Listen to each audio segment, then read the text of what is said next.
mothers and fathers, brothers and sisters, aunts and uncles, cousins of course, mops and pops, or if you prefer, grandmas and grandpas, and baseball fans everywhere. Welcome to the 2019 season of the Valley League. Before we get to tonight's game, let me let you know that these live streams are brought to you by Subway. Enjoy their new ciabatta collection, Italian with fresh mozzarella, garlic steak and provolone, and savory chicken pesto. For a limited time only at participating restaurants. Subway, make it what you want. This live stream is also brought to you by Sheetz. Sheetz is perfect for a busy lifestyle, and they're open 24/7. So grab breakfast, dinner on the go, or a late night snack. With nearly 600 stores in 6 states, there's always a Sheetz near you. Sheetz, run and done. This live stream is also brought to you by Grace Burrows, New York Times best-selling author and baseball friend to the Valley Baseball League. Grace Burrows, she believes in love and baseball.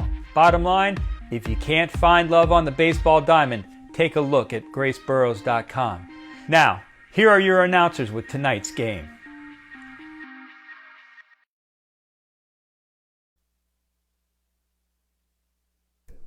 We are live on what is shaping up to be a beautiful evening here at Seafood Weekly Ballpark in Charlottesville, Virginia, a city that in the 2019 calendar year has already won the Belk Bowl, the NCAA Men's Basketball Championship, and the NCAA Men's Lacrosse Championship. And now the Tom Sox looking to add to that trophy case. With a win today would win the 2019 Valley Baseball League Championship, but in their way stands the Strasburg Express, a team that lost home field advantage last night, losing a 5-run lead in the 8th inning to the Sox, who now have all the momentum going into this pivotal Game 2. Crawford Humphreys on the call today, excited to be joined by my good friend Nick Grossman for this huge game here at Seafood Weekly Ballpark. And Nick, what are you looking for the Sox tonight? I'm looking to see the Tom Sox continue to build on that momentum you talked about. It was more than just a 5-run comeback last night. It was coming back from being down 1-0 in the VBL South Division Championship. It is a team that has been a team of destiny all year, something that this city has become very familiar with.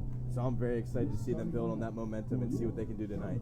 The Tom Sox are looking to continue their dominance of the Valley Baseball League. This would be their second VBL title in 3 years, have made the finals the past 3 years, and the last time they won this title came against Strasburg back in 2017 in what was a 3-game series, and the Tom Sox won that title at home at Seafood Weekly Ballpark as well. Last year, the Tom Sox got swept by the Newmarket Rebels, and this year they're looking for revenge, and led by a guy like Luke Burton, who was on last year's team. We had Curry McMullen on last year's team, so this has been the full revenge tour for the Tom Sox this year, but this is a team that has to combat a lot of firepower on the offense for Strasburg. No, yeah, it is a team that is going up against another team that is a great hitting ball club.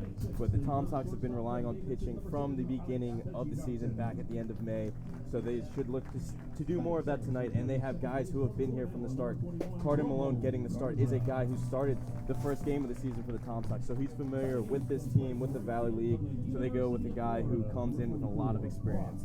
It's a packed house here at Seafood Weekly Ballpark. Grant Kersey, a member of that 2019 men's basketball title team that I referenced earlier just throughout the first pitch, and we are en route here for the national anthem. So we'll take a break and be back for the starting lineups.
Crawford Humphreys and Nick Grossman back here on the Valley Baseball League Network. Robbie Swab, the first base coach for the Tom Sox, just led the national anthem. I think the first time in Tom Sox history a member of the coaching staff has done that. That was something else. And that was a first for sure. Absolutely beautiful rendition from Coach Swab right there. I think the team is pumped up by that, and they're ready to go out there and play one heck of a game of baseball. Well, setting the defense for your Tom Sox at catcher is Cal Greenfield out of the University of Florida, Thomas Francisco at first base, Ramon Garza at second base, Alex Feggie Johnson at shortstop, Trey McDyer over at third, and then in left field, Dan Harwood, center field, Paul Giacomazzi, and right field, Brock Edge. And on the mound, Cardin Malone from Huntington comes in with the ERA of 5.45, 2-2 record on the season, and 33 innings pitched, along with 30 strikeouts. And last time we saw Cardin Malone, he actually went down with an injury, had some back spasms, but looking to rebound from that today. What can we expect from Malone on the mound? Cardin's a hard-throwing righty, as you said, out of Huntington College. He's been with the Tom Sox from the start, was their first starter of the year, 33 innings pitched, so he's a guy that has been here before. He's played in big moments before at school with the Tom Sox. As you said, trying to bounce back from a back spasm, so we're going to have to watch that, keep an eye on and see if the Tom Sox go to the bullpen early, but he is a hard-throwing right-handed guy, big guy, a lot of power. Parker Nolan will be the designated hitter for the Tom Sox, one of the latest additions to this 2019 roster out of Davidson College.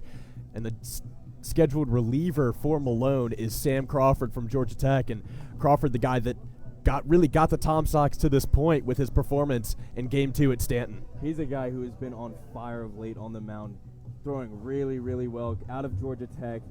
Had a great end of the year here with the Tom Sox. As you said, has kind of stepped in Alaska Abney's absence as the closer for the Tom Sox. Been their go-to guy down the stretch, get them out of tough situations, and also keep them from getting into tough situations. So he's been very reliable for the Tom Sox. Well, Malone has finished up his warm-up pitches here at Seafood Weekly Ballpark, a packed house here, and this might be the most populated we have seen the ballpark since the 4th of July. Everyone coming out to witness history here as the Tom Sox look to win Game 2 and win the 2019 Valley Baseball League Championship. Leading off for the Express is Griffin Chaney. Griffin Chaney comes out of Georgia State, batting .252 on the season, 35 hits, 4 home runs, and 18 RBIs. As Malone delivers the first pitch for a strike to Cal Greenfield.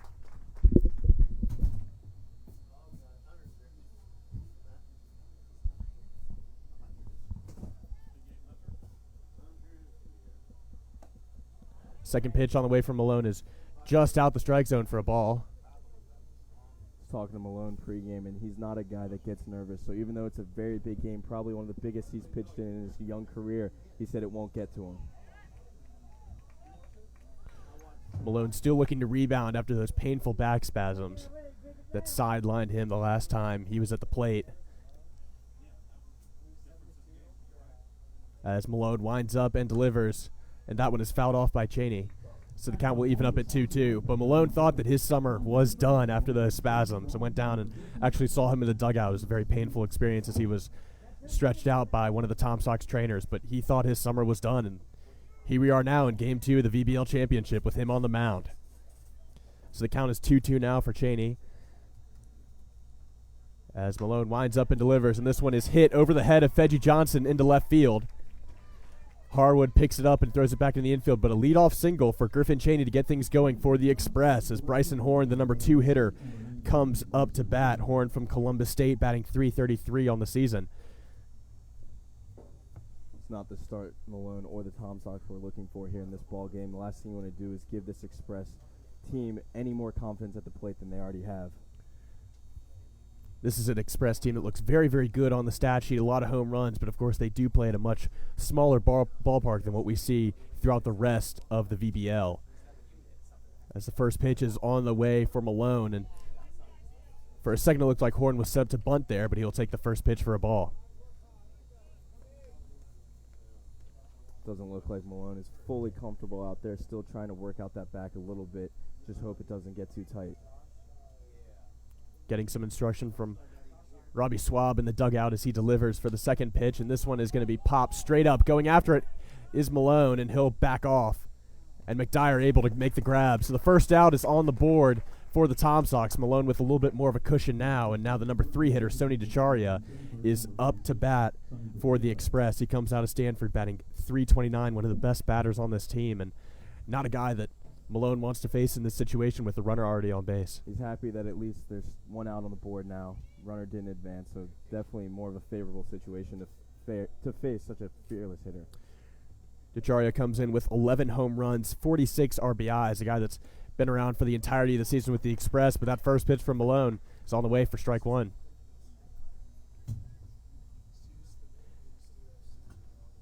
DeCharia gets set in the box. Malone set on the mound, winds up, delivers. Swing and a miss from DeCharia. Quick 2 strikes for Malone. And all of a sudden, DeCharia finding himself way behind in this count. Very big for Malone to get ahead of the count against a great hitter.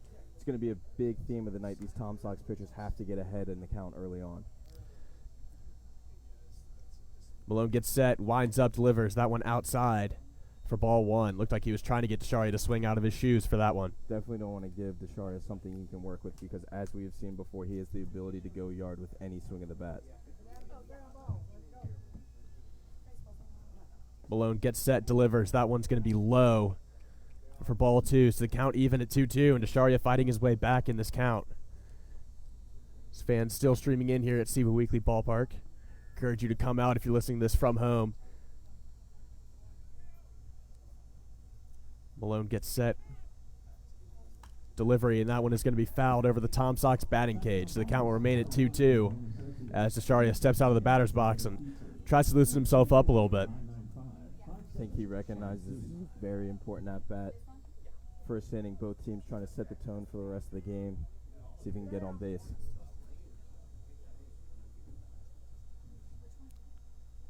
DeCharia gets set. Malone tries to pick off Cheney over at first, but is unable to get it in time. Francisco able to make the recovery there.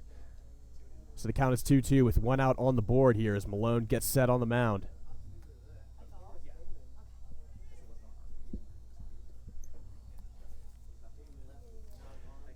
Malone delivery also outside. That's going to go past the glove of Kyle Greenfield, and Cheney will advance to second. So now a runner in scoring position after a passed ball by Kyle Greenfield, and a problem that's plagued the Tom Sox throughout this season. It really has.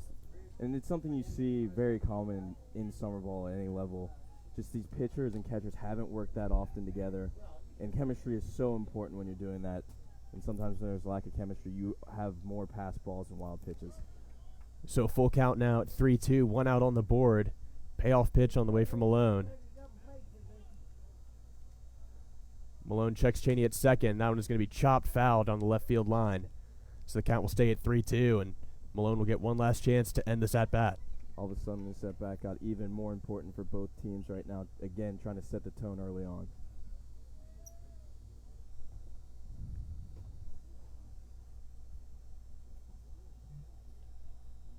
Malone gets set. Cheney taking a generous lead over at second. He delivers and catches. Sony DeCharia swinging. So 2 outs on the board now for Malone. His first strikeout of the day, and it couldn't have come at a bigger time for the Tom Sox. Huge strikeout right there from Malone and the Tom Sox. Not only does it get the second out of the inning, it builds his confidence that, hey, I was able to take on their best hitter, and I beat him in a great matchup. So he's gonna need to do some more of that here as he faces another great hitter. 2 outs on the board for the Tom Sox in the top of the first. Up to bat, Tyler Johnson from Eastern Oklahoma State Junior College. Comes in today's game batting .322, and again, one of the best hitters on this team as that ball falls out of the glove of Kyle Greenfield, but he recovers it, and the count will go 1-0. Greenfield is back in the catcher position, was replaced briefly by James Ingram from Johns Hopkins, but Ingram's summer is over, and he is back at school warming up for this upcoming season, so Greenfield has resumed his spot at catcher.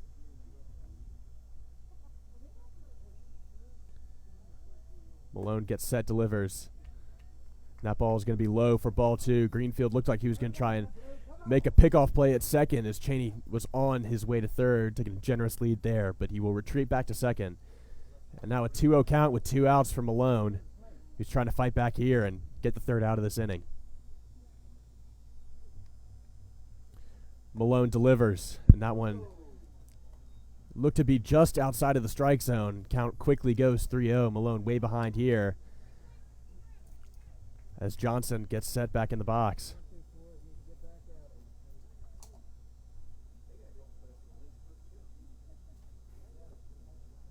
Ball 4 on the way for Johnson, so he will take his place at first base, and Malone now in danger here with 2 runners on, a runner in scoring position in the form of Griffin Cheney on second, and now Zach Scott up to bat here. Zach Scott from Florida Southern, batting .293 on the season with 5 home runs, 32 RBIs. But Malone just needs something here to get that third out and get the Sox out of this inning. Looked like one of the situations where Malone recognized with 2 outs, first base was open. You have such a great hitter up to bat. Maybe you don't want to give him anything he can work with, and you're okay losing that batter and try to win the next one. Malone delivers that one also in the dirt for ball 1. Malone just really losing grasp of the ball there as he rubs some dirt on his hands to try and get some more traction. It looks like there's going to be a mound conference now between just Kyle Greenfield and Malone. Coach Hunt will stay in the dugout for this one as Malone and Greenfield figure a way to get out of this inning. This is very big for the Tom Sox right here. Don't want to fall behind early against a team that puts up so many runs. It's so hard to come back if they keep scoring. So got to get out of the inning with minimal to no damage if you're the Tom Sox.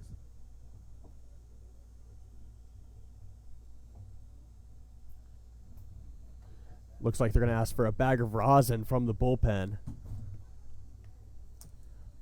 as Francisco recovers that and brings it over to the pitcher's mound for Cardin Malone to use. But that looked to be really the big issue for the Tom Sox, is Malone just losing control of his ball. And you saw those balls in the dirt. That's not something we've seen from Malone this season at all. He's not been a guy who struggled with control. So, again, it has been a very hot and humid day here in Charlottesville. So seems to be struggling to grip the ball. Let's hope the bag of rosin helps him out a little bit.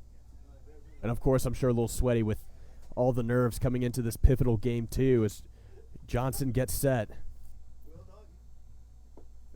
Scott gets set. And it looked like the rosin bag helped there as the count goes back to 1-1 with a strike down the middle from Cardin Malone. It's big by Malone to bounce back right there, get a strike in, get a 1-1 count, not fall behind again. Scott gets set. The pitch on the way from Malone. Going to be outside for ball 2.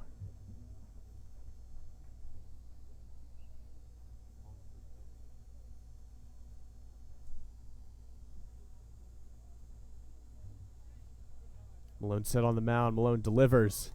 That ball is going to be low. A check swing from Scott. He did not go all the way, so count now at 3-1, and Malone in danger of losing the bases or loading the bases here. Really can't afford to walk this guy like he did the last one and load the bases against a great hitting team.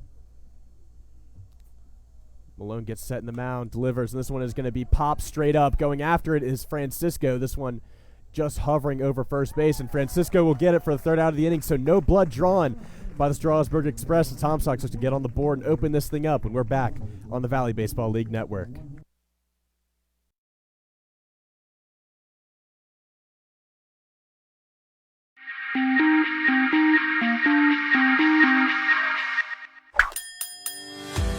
So at Sheets, we really exist to make people's lives easier every day. In this moment, we have a once-in-a-lifetime opportunity to connect with some of our lucky fans to help make their dreams come true. How are you? I'm Ryan Sheets. Here's a brand new truck for you, man. A once-in-a-lifetime dream vacation to Turks and Caicos. Have you ever been there? No, I've never been anywhere. A check for $25,000. This is a testament to why everybody should be a Sheets freak. Take me out to the ball game. Oh, wait, we're already here. Barry Lee and Katie G, hoping you're enjoying the old ball game and inviting you to join us each weekday morning from 5 to 10 a.m. on your 92.5 Wink FM.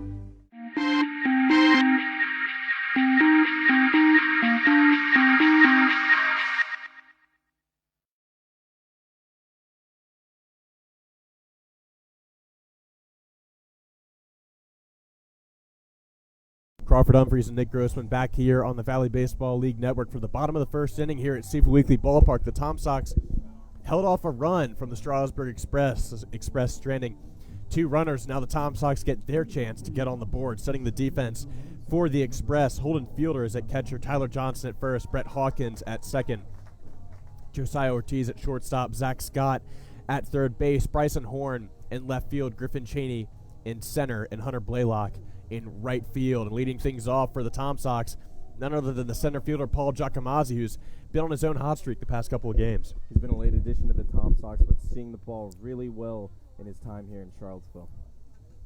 Giacomazzi comes into today's game with 5 RBIs on the season. Late addition from Rhodes as he takes the first pitch from pitcher Jordan Patterson for a ball. Patterson comes in today's game from Hood College with an ERA of 7.20 and a 0-0 record.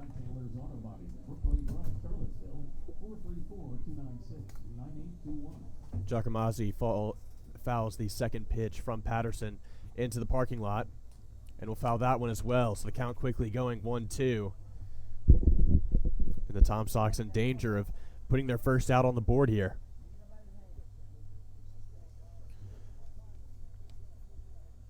Patterson gets set on the mound, gets his signal from fielder. He'll deliver to Giacomazzi, and this one fouled into the parking lot as well. So the count will stay at 1-2 after 3 consecutive foul balls from the Rhodes College product. Nice job by Giacomazzi to fight back right there. See if he can get something he likes later in the count. Patterson will deliver, and that one is going to just dribble over to Zach Scott at third base, and it goes straight through his glove. So a leadoff single for Paul Giacomazzi. That ball actually bounced off third base to go back into play and stay fair, so it's a fair ball. Unfortunate for the Express, but very fortunate if you're the Tom Sox. All of a sudden, you got the leadoff batter on base, and you have a great heart of the order coming up. And that is all too familiar for an Express team that really blew the game last night with that 5-run lead just off of errors. It was errors purely that gave the Tom Sox that Game 1 win. Thomas Francisco now up to bat for the Sox. Don't really need to say more about him, the East Carolina product and the guy that's been the heart and soul of this Tom Sox offense for his stint here in Charlottesville. Patterson delivers, and that one is going to be hit straight through the glove of the second baseman, Brett Hawkins. On the way to third is Paul Giacomazzi, and a single from Thomas Francisco will put runners on the corners for the Tom Sox. This is exactly the type of start the Tom Sox were looking for. Attack Patterson early and often, a guy who comes in with a slightly high ERA of 7.2 on the season. Score runs early, make them go to their bullpen, try to win the ball game. That ball going just past the glove of Hawkins as he dived with an outstretched hand to try and nab that one. Instead, it ends up in the glove of Griffin Cheney, the center fielder. Runners on the corners now for the number 3 hitter, Trey McDyer from Liberty. McDyer, another guy that's heated up towards the end of the season for the Sox, and a guy that's been around for this whole season. As Patterson delivers, and the first pitch is a strike. Yeah, he's a guy batting .313 on the year, 150 at-bats, so definitely not a small sample size. Been here from basically the start of the season. Very, very consistent for the Tom Sox at the plate and in the field. And Patterson facing a tough situation as he heads to the heart of this Tom Sox lineup as McDyer swings and misses there for strike 2. On deck is Dan Harwood, and following him will be Parker Nolan, the designated hitter. So a quick 0-2 count for Trey McDyer. He falls behind Patterson here, and Patterson looking to get his first out on the board and get a little bit of a cushion here in the bottom of the first. As he checks Francisco over at first base, who dives back just in time. The Tom Sox have struggled with leaving runners on base this season, but with runners on the corners and nobody out in the heart of your order up to bat, you cannot afford to not put a couple runs on the board here. Swing and a miss there from McDyer. So the first strikeout of the day for Patterson couldn't come at a better time. Tom Sox still runners on the corners, but now 1 out on the board as Dan Harwood comes up to bat for the Sox. Harwood out of the College of Worcester is, again, like McDyer, been around for the whole season and has made his impact on this organization. Yeah, he's been here from the start, a guy who's been a great guy in the clubhouse, really helps boost team morale, always there for his teammates, always giving it his all on the field. Once again, Patterson will check Francisco over at first. Giacomazzi taking a slight lead over at third. On deck is Parker Nolan, following him Alex Veggie Johnson, so a pair of Davidson Wildcats will follow up Dan Harwood here as Patterson delivers, and that ball is going to be just in the strike zone for strike 1. Seems as though Patterson has found a bit of a groove out there, hitting the strike zone, struck out the last batter. Really nice pitch in there for strike 1. Patterson gets the signal from catcher Holden Fielder. He'll wind up and deliver, and that one is going to be hit into center field by Harwood. Going after it is the center fielder Griffin Cheney, and that bounces off of his glove. Giacomazzi comes home, and holding up at third is Thomas Francisco. Harwood with a double to bring the first run home for the Tom Sox, and now a 1-0 lead for the Sox here in the bottom of the first. Exactly the start the Tom Sox were looking for, and again, they still have runners on second and third with only one out, so a chance to build on it. Very smart by Coach Cogswell, the third base coach, to not send Thomas Francisco home right there. No reason to get thrown out at home when you still have your 4 and 5 hitter coming up to bat with runners in scoring position here in the first. Francisco did a good job of stopping him there. It looked like Giacomazzi was trying to wave him home after crossing home plate, but now 2 runners in scoring position, and one of the latest additions to this Tom Sox roster, Parker Nolan, up to bat here for the Sox as he takes the first pitch outside for a ball. Second pitch is chopped foul by Nolan, so the count will go 1-1. Nolan, one of those guys from Davidson. Wildcats, very, very familiar place for Tom Sox fans, obviously. They've had a player out of Davidson College every year since the team's founding in 2015. This year, he is one of 4 Wildcats to suit up for the Tom Sox. A heck of a Davidson group here in Charlottesville this summer. Walker Mwale, Luke Burton, Alex Fedgy Johnson, now Parker Nolan have all made big contributions to the team this summer. As Nolan ducking out of the way to preventing getting hit by the ball there, so the count will go 2-1 as Patterson delivers, and wow, catches Nolan swinging out of his shoes there, so the count will even up at 2-2, and the Tom Sox in danger of putting their second out on the board in the form of a strikeout. Patterson definitely fooled him there. That would have been ball 3, but Nolan still swung. That pitch from Patterson bounces out of the glove of Fielder. Both runners will hold up, and the count will run full at 3-2. So a payoff pitch on the way here from Patterson, a pitch that could potentially dictate the rest of this game. Definitely this early on, runners on second and third, huge pitch. That one fouled straight back into the fence by Nolan, so we'll have another chance here with the count full at 3-2. Patterson catching a break there. Madison Furman with the prestigious job of collecting all the foul balls here as he trots back to the Tom Sox dugout. Patterson gets set and delivers to Nolan, who will hit that one up in the air towards center. Running towards it is Cheney, and tagging up is Francisco as he takes off towards home. Is the throw in time? He slides in, and he is safe for the second run of this first inning for the Sox. So a 2-0 lead quickly on board for Charlottesville, and 2 outs now thanks to the sac fly from Parker Nolan. Yeah, that throw was just a little bit off from Cheney in center field. If he throws it a little bit to the left, it looks like Francisco may have been thrown out. Either way, great job by Nolan to do his job, put that ball in play, give the Tom Sox a chance to add their second run, and they do.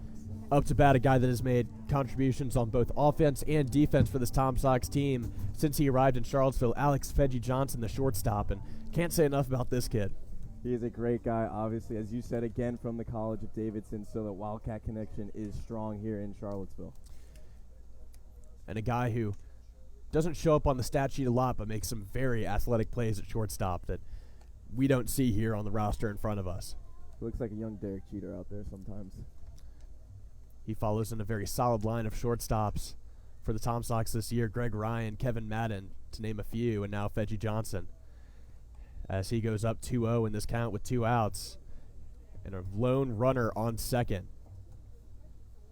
You're a big Greg Ryan fan because he taught you how to field a ground ball. That was a very fun experience.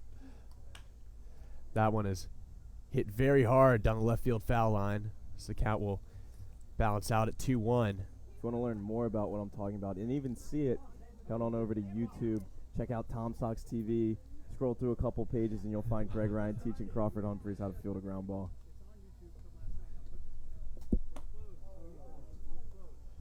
That pitch from Patterson is called strike, so the count evens up at 2-2 with 2 outs. Patterson with a chance here to get the Express out of this destructive bottom of the first.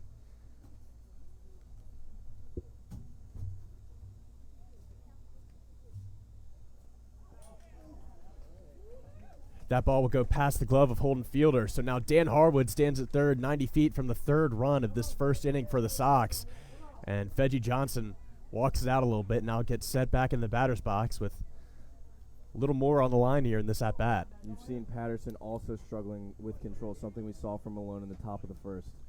Patterson gets set and delivers. That one is going to be chopped towards the second baseman, Brett Hawkins. He makes a throw to first, and that will be the third out of the inning for the Tom Sox, but not before they get on the board first. The score is 2-0 as we head to the second inning of play here in Charlottesville.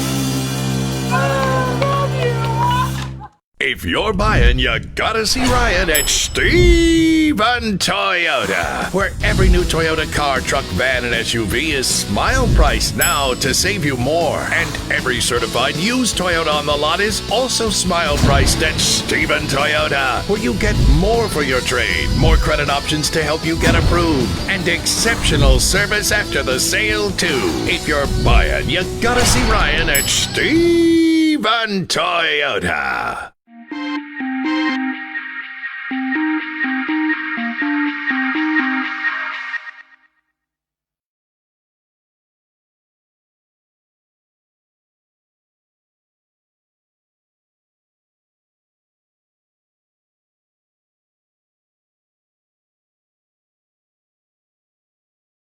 Humphreys and Nick Grossman here for the second inning of play. Tom Sox with an early 2-0 lead as Malone is back on the mound for his second inning of action. Up to bat for the Express is Josiah Ortiz, and he will hit the first ball back towards the fence foul.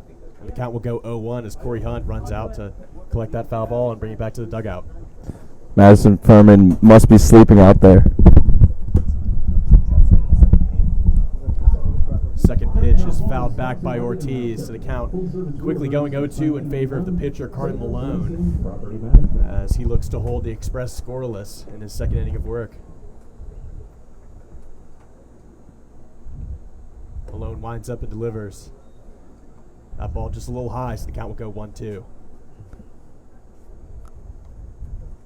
This would be big for Malone to retire the first batter to start the inning. Malone delivers, and Ortiz ducking out of the way to prevent getting hit by that ball, so the count will even up at 2-2.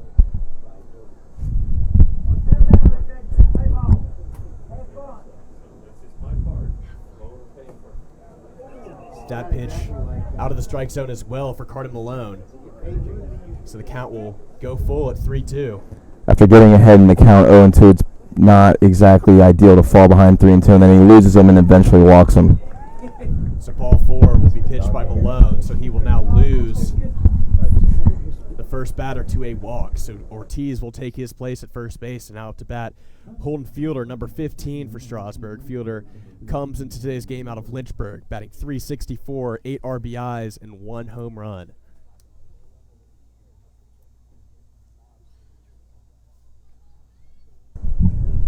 Malone getting set, using that rosin bag just a little bit more. As Fielder steps into the box, first pitch of this at-bat on the way from Malone, and it will be right down the middle for a strike. Malone doing a great job of getting that first pitch in for a strike, but he's got to look to be more consistent later on in the at-bat. Malone getting set quickly here, and he will check Ortiz over at first. Francisco not able to make the tag in time. Ortiz sliding back in there, and now Malone will get set here for the second pitch of the at-bat. Malone set on the mound, delivers to the pitcher Greenfield. This one is going to be belted out into left field. Getting under it is Dan Harwood, and he will get the first out of the inning for the Sox. That ball is well struck. May have gone out if this game was a road game for the Tom Sox, but isn't out, so we have one out on the board. Strasburg plays in a much smaller field dimension-wise than what we see in the rest of the Valley League. Malone with a little bit of a cushion now, one out on the board. Still a runner on first in the form of Ortiz. And Hunter Blaylock up to bat now for the Express. Blaylock out of Mississippi State, so one of the many SEC players between these two teams, batting .281 on the season, 2 home runs, 14 RBIs, and he will take the first pitch from Malone for strike one.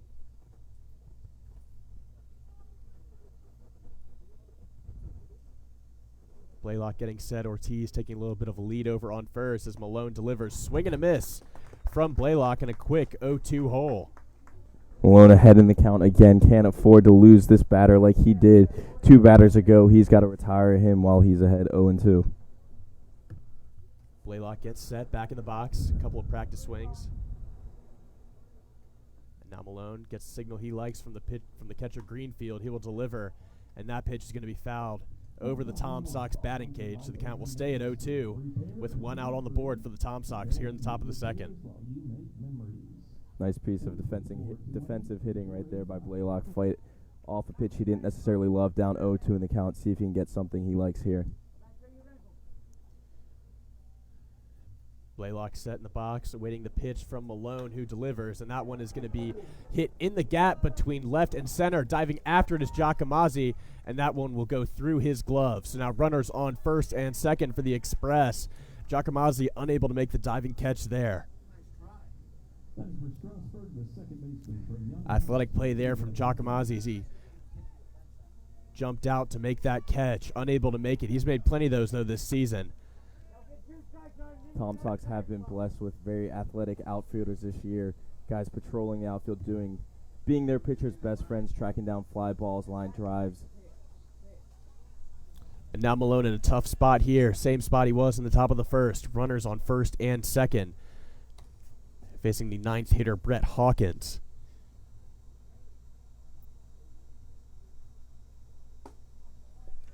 First pitch from Malone is going to be called ball 1. This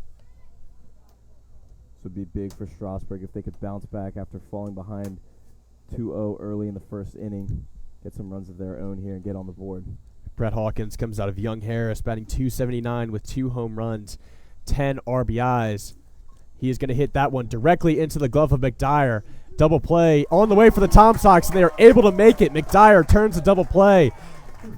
McDyer to Garza, Garza to Francisco, and a quick 2 outs there for the Sox. Sox continue to hold the Express scoreless. The Express once again strand 2 runners, and the Tom Sox look to add on to their 2-0 lead. We're back with the bottom of the second.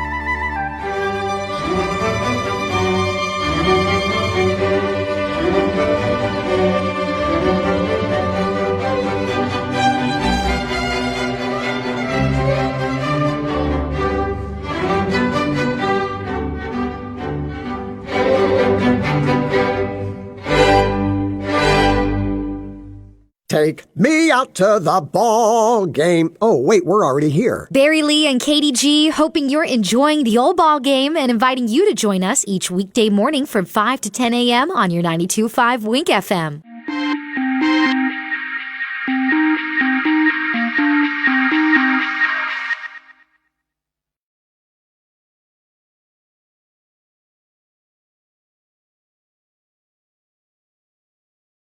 And Nick Grossman here, back for the bottom of the second on the Valley Baseball League Network. The Tom Sox holding the Express scoreless for the second straight inning, and now leading things off for the Sox on offense is Ramon Garza. First pitch from Patterson all the way, and Garza will swing at that and hit that through the gap between first and second. So a leadoff single for Garza to get things going here, and it's like the Tom Sox never left. Tom Sox looking to follow that recipe that was so successful for them in the bottom of the first, where the leadoff batter gets on with a single, and then they just work from there and get some runs on the board. Garza, one of the many Ivy Leaguers the Tom Sox have had throughout their history. And now up to bat for the Sox is none other than fan favorite Brock Edge out of the University of Florida. Fan favorite? I'd even say intern favorite. Patterson delivers, and first pitch will be hit again by the Sox. Brock Edge taking off towards first. So now 2 runners on after just 2 pitches from Patterson here in the bottom of the second. Sox are wasting no time attacking Patterson right now. They're seeing pitches they like. First pitch of that bat doesn't matter. They're seeing what they like and taking advantage of it. All of a sudden, they have 2 base runners on board with nobody out here in the bottom of the second. Edge actually conducted a little bit of a science experiment before today's game for his nutrition class at the University of Florida and had a couple of his teammates help him out, and hoping he gets a good grade on that for sure. He was saying there's no fooling his teammates. They did a blind taste test using apple juice, and 3 of his teammates got every question right, so he said they're smarter than they look. Cal Greenfield gets set here, the catcher today, also from the University of Florida, so back-to-back Florida Gators batting, and he will take the first pitch from Patterson for a strike. Greenfield comes into today's game batting .091, 1 home run, and 6 RBIs. Taking over that spot from James Ingram from Johns Hopkins, who took over the catching position for a little bit during his short time here in Charlottesville, as Greenfield sets up to bunt, and will take that pitch low for ball 1. Greenfield has not looked very comfortable bunting at the plate so far. Both of those attempts, he kind of stuck the bat out there, hoping that he makes contact. We'll see what he can do with pitch number 3. Greenfield gets set, also set up to bunt, and that ball low as well. So the count goes 2-1 for Greenfield. On deck is Paul Giacomazzi at the top of the Tom Sox order. So the Tom Sox looking in good shape here, and Patterson in a tough situation. Greenfield will set up to bunt as well, and that one is going to be bunted foul. So the count will even up at 2-2. That's got to drive Coach Hunt crazy right there. Runners on first and second, nobody out. Cannot successfully lay down a bunt. All of a sudden now with 2 strikes, we'll have to swing here. So the count is 2-2, no outs for Patterson to work with, but a big pitch here as he winds up and delivers, and a check swing from Greenfield, and they're going to say he didn't go through with it, so the count will run full at 3-2. Big payoff pitch on the way for Patterson as he looks to stop the Tom Sox run here in the bottom of the second. This is huge for both teams right now, again trying to set the tone early on here. That one is going to be chopped foul by Greenfield as he tries to stay alive in this at-bat. So Patterson will get another shot here with the payoff pitch. Count 3-2. Brock Edge on first. Ramon Garza on second. And the Tom Sox looking to add to their 2-0 lead. Patterson delivers and catches Greenfield swinging there. So the first out on the board in the form of a strikeout for Patterson. And now a little bit more of a cushion to work with as he heads to the top of this Tom Sox lineup with Paul Giacomazzi up to bat. If you're Coach Hunt and the Tom Sox right here, do you bunt with 1 out, Giacomazzi up, when you know that the best hitter in the entire VBL is on deck in Thomas Francisco? Get him 2 runners in scoring position, try to extend that lead to 4-0. We'll see what they choose to do here, but you've seen how well Giacomazzi can hit the ball and how quick he is as well as he takes that first pitch from Patterson for a strike. No intention there to bunt. We'll see what happens in this at-bat, though. Well, my thought is with that speed, there's a chance he bunts for a hit as well, and all of a sudden you have the bases loaded for Francisco. Patterson delivers the second pitch of this at-bat. That one called strike as well. So a quick 0-2 hole for Giacomazzi here as he looks to keep the Tom Sox alive with a runner in scoring position and a runner on first. Giacomazzi gets set, the pitch from Patterson. That one is going to be hit through the same hole as Brock Edge in between first and second. Rounding third is Ramon Garza, play at the plate, and he is called safe. It looked like a very 50-50 call as fielder put the glove on him, looked to be in time there, but Garza scampers across home plate. And now a 3-1 lead for the Sox. Runners on first and second, an RBI single for Giacomazzi. You call that a 50-50 call. I call that 100% a great slide right there by Ramon Garza. Goes right in under the tag. I have a great view from right here. I can tell you, Crawford, he was safe. Great play by Ramon. Looks like the throw did beat him, but he slides right in under that tag right there at home plate. The catcher fielder very upset after that call, looking towards his dugout, expecting the Strasburg manager to go and have a conversation with the umpire, but he will not. And now Thomas Francisco up to bat for the Sox. He'll take the first pitch for a strike with runners on first and second and just 1 out on the board. I think the Strasburg manager staying in the dugout right there says it all, and he realizes that Tom Sox base runner was safe. Patterson delivers. The curveball is going to be outside, so the count will even up at 1-1. Francisco going to get on base once again in today's game. As Patterson with just one out now facing heart of this Tom Sox lineup. This one is hit into center. Going after it is Griffin Cheney, and both runners will hold up at first and second. So second out of the board after a fly out from Francisco. And up to bat now, Trey McDyer, another guy who was able to get on base for the Toms, or actually struck out in the bottom of the first, looking to get on base for the first time today. Yeah, looking to bounce back from that strikeout in a big way right here, extend that Tom Sox lead to 4-0. And if you give this Tom Sox pitching staff a 4-run lead, I know Coach Hunt feels very comfortable in his starter and his relievers that they could get the job done. So this would be very huge for the Tom Sox if they could grab that early commanding lead. 2 outs on the board. As McDyer gets set, the pitch from Patterson is going to be outside for a strike.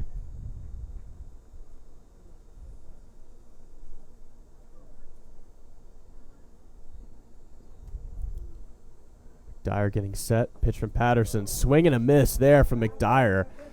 As he went golfing there, swung low for that one, and the count evens up at 1-1. We've seen Patterson fool some of these Tom Sox batters pretty badly tonight with pitches that were clearly out of the strike zone. That ball in the dirt, but that curve has just been so nasty that the Tom Sox hitters can't help themselves sometimes.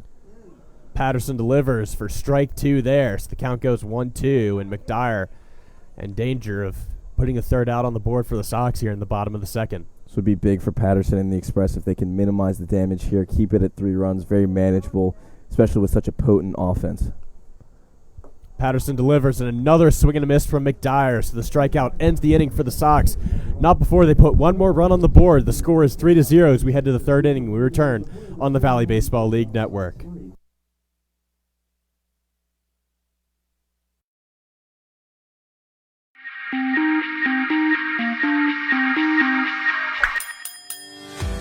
So at Sheets, we really exist to make people's lives easier every day. In this moment, we have a once-in-a-lifetime opportunity to connect with some of our lucky fans to help make their dreams come true. How are you? I'm Ryan Sheets. Here's a brand new truck for you, man. A once-in-a-lifetime dream vacation to Turks and Caicos. Have you ever been there? No, I've never been anywhere. A check for $25,000. This is a testament to why everybody should be a Sheets freak.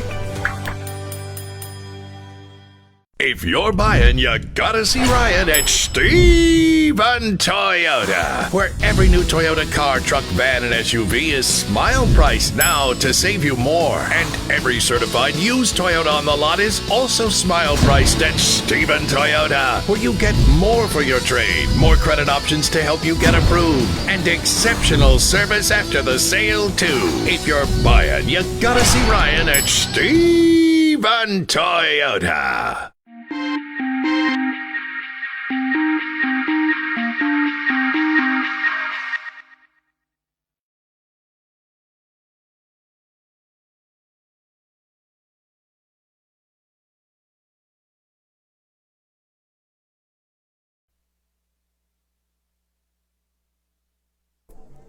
Crawford Humphreys and Nick Grossman back here on the Valley Baseball League Network. The third inning of action here in Game 2 of the 2019 VBL Championship.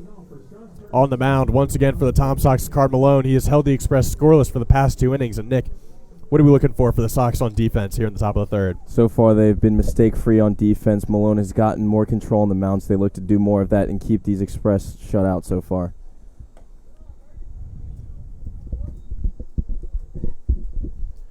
First pitch from Malone is going to be called ball.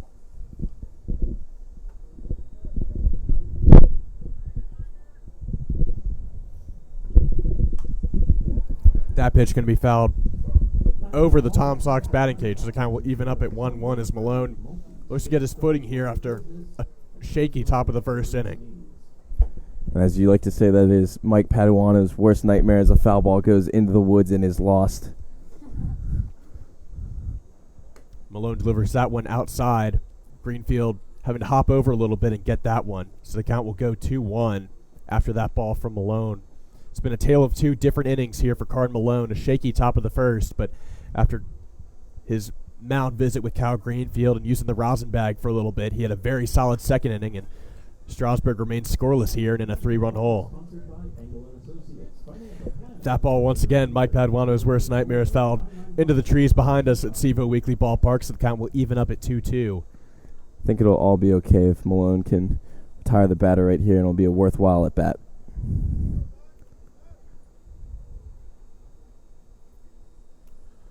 Malone winds up and delivers, facing top of the order here, Griffin Chaney, who's made a couple of plays in center field to get some key outs for the Express. That ball is fouled off once again, so we'll do this one more time here with the count still at 2-2. Both teams so far doing a great job of fouling off pitches with 2 strikes and staying in it and being competitive out there. Chaney from Georgia State batting .252, 18 RBIs on the season. He hits that one directly into the glove of the shortstop, Alex Veggie Johnson. His throw to the first baseman, Thomas Francisco, is not in time. He looked like he had to use his chest to deflect that one as it bounces off the dirt. So a leadoff single will get things going here for the Express in the top of the 3rd inning. An error we usually don't see in that Veggie Johnson to Francisco connection. That's exactly what we talked about at the start of this inning. The Comtox have been error-free out there, playing very sound baseball, but a little mental slip, and all of a sudden the Express have leadoff runner aboard. Up to bat, the number 2 hitter, Bryson Horn. Horn, the left fielder for the Express today, and he will take the first pitch of this at-bat from Malone outside for ball 1. Malone has faced this experience many times, has had to deal with base runners in the first and the second inning, so it's no different here in the third with Chaney standing over at first. As the count quickly goes 2-0 for Bryson Horn, he gets set. Malone delivers for the first strike of this at-bat. Count goes 2-1. Express definitely looking to bounce back right here. Need to get a run or 2 on the board and start responding and cutting into that Tom Sox lead as we move throughout this game. Horn gets set. Malone delivers. That one is going to be low for ball 3. So a 3-1 count here as Malone in danger, putting the second base runner on for the Express in the top of the 3rd. So the last thing the Tom Sox or Malone is looking to do right here with a 3-0 lead is give the Express a runner in scoring position without swinging the bat. That one is going to be hit by Horn into left field. Going after it is Harwood, and he will get the first out of the inning on the board for the Sox as Chaney retreats back to first. It's a very nice job by Malone right there to bounce back, down 3-0 on the count, still get the out. And again, that is huge as Malone and the Tom Sox do not want to put any more base runners on base for such a great hitter and Sonny DeSharia coming up to bat. Malone not out of trouble yet as he faces Sonny DeSharia, number 36. DeSharia, the designated hitter for the Express today, and one of the best batters on this Express team out of Stanford. Batting .329, 11 home runs, 46 RBIs on the season. And he will take the first pitch of this at-bat from Malone for a ball. Those are certainly some eye-popping numbers right there. 11 home runs, 46 RBIs, numbers you do not always see in Summer League at all. DeSharia gets set. The pitch from Malone is going to be low in the dirt. Good job by Greenfield recovering that one, but the count will go 2-0. And not a guy that you want to give a chance to get on base with.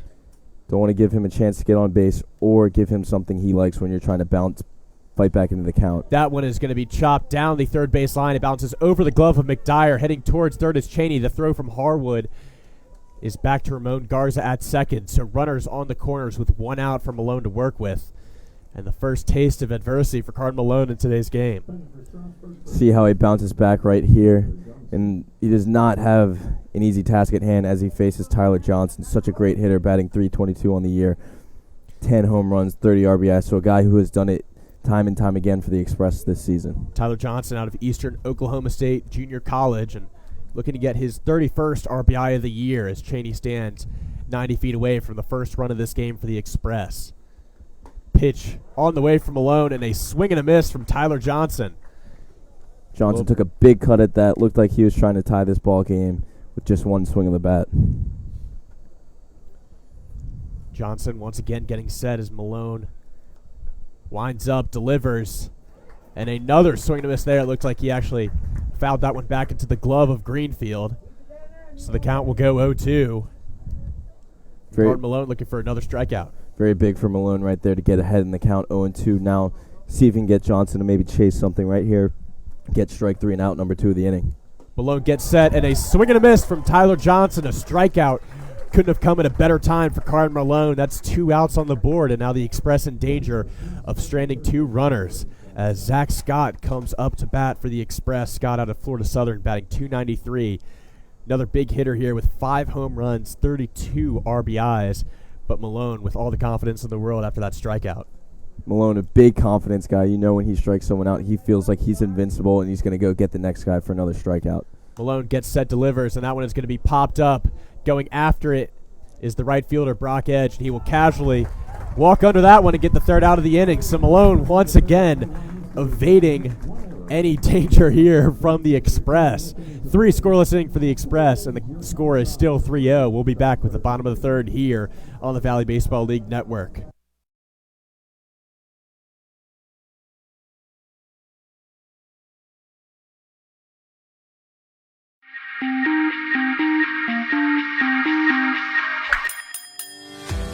So at Sheets, we really exist to make people's lives easier every day. In this moment, we have a once-in-a-lifetime opportunity to connect with some of our lucky fans to help make their dreams come true. How are you? I'm Ryan Sheets. Here's a brand new truck for you, man. From once-in-a-lifetime dream vacation to Turks and Caicos. Have you ever been there? No, I've never been anywhere. A check for $25,000. This is a testament to why everybody should be a Sheets freak. If you're buying, you gotta see Ryan at Stephen Toyota, where every new Toyota car, truck, van, and SUV is smile priced now to save you more. And every certified used Toyota on the lot is also smile priced at Stephen Toyota, where you get more for your trade, more credit options to help you get approved, and exceptional service after the sale, too. If you're buying, you gotta see Ryan at Stephen Toyota.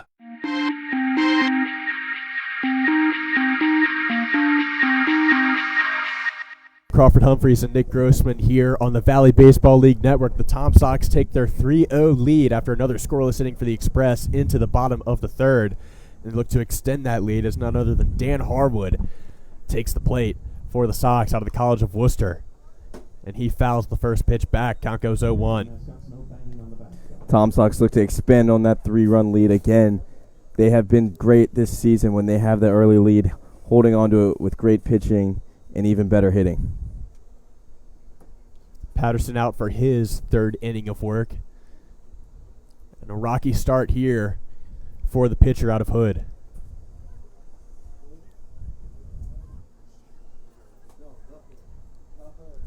Count evens at 1-1, and Harwood will take that ball inside for ball 2.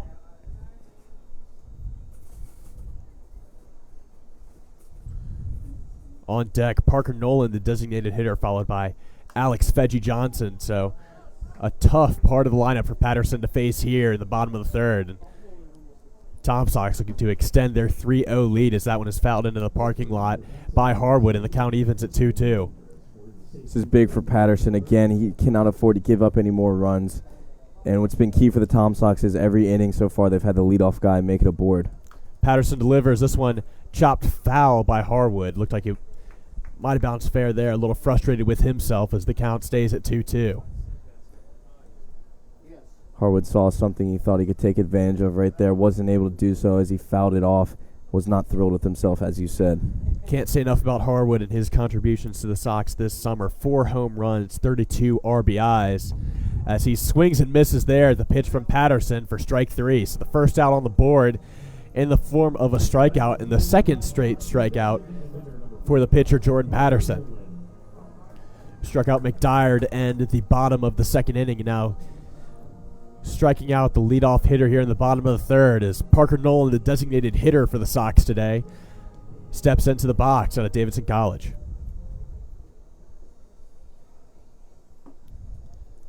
First pitch from Patterson is called ball there as Nolan steps out, waggles the bat a little bit, now gets set here in the box.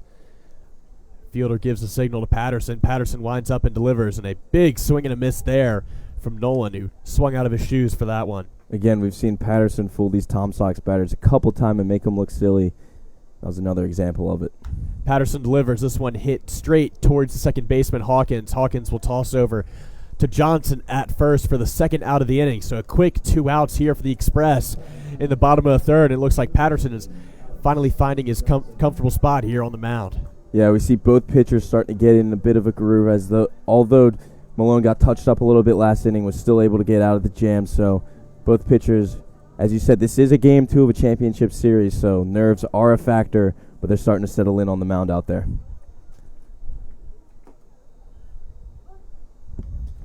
First pitch on the way to Alex Fedgy Johnson is called strike. Fedgy Johnson, another Davidson Wildcat, following up Nolan. As he chops this one, bounces off the pitcher's mound into the glove of Josiah Ortiz, who once again tosses it over to Johnson at first. So 3 up, 3 down for the Sox. We will head to the top of the 4th inning when we're back here on the Valley Baseball League Network.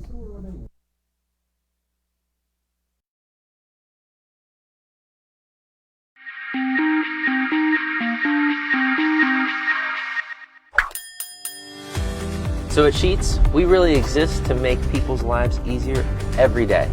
In this moment, we have a once-in-a-lifetime opportunity to connect with some of our lucky fans to help make their dreams come true. How are you? I'm Ryan Sheets. Here's a brand new truck for you, man. A once-in-a-lifetime dream vacation to Turks and Caicos. Have you ever been there? I've never been anywhere.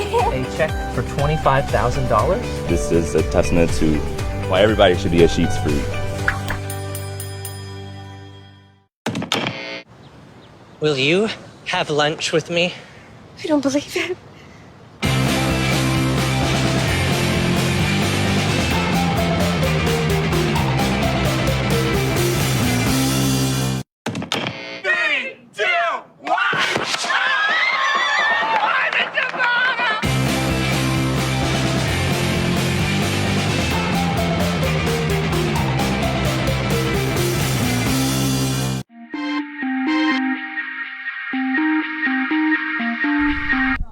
Crawford Humphreys and Nick Grossman here, back for the 4th inning of action of Game 2 of the VBL Championship.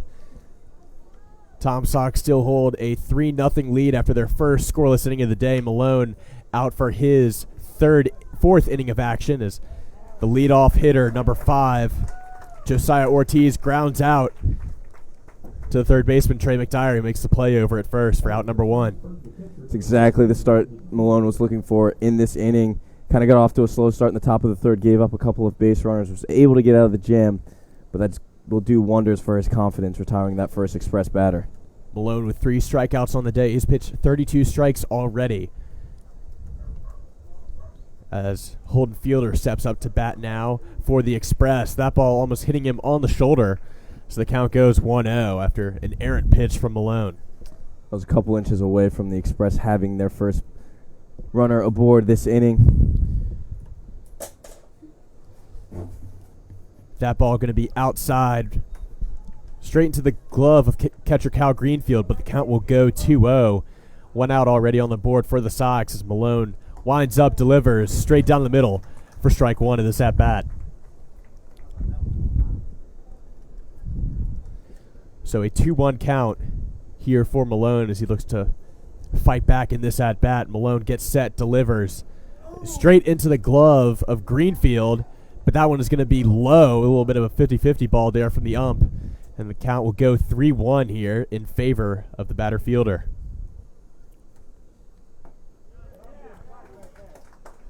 That ball in the strike zone there without a doubt for strike 2, so a full count here, 3-2, and a payoff pitch on the way from Malone, with a chance to put 2 quick outs on the board here for the Sox. This would be huge for Malone and the Tom Sox. Get 2 quick outs here in the top of the 4th. Malone gets set. That one is chopped by Fielder over the pitcher's mound, and no one there to get it as it rolls into center field.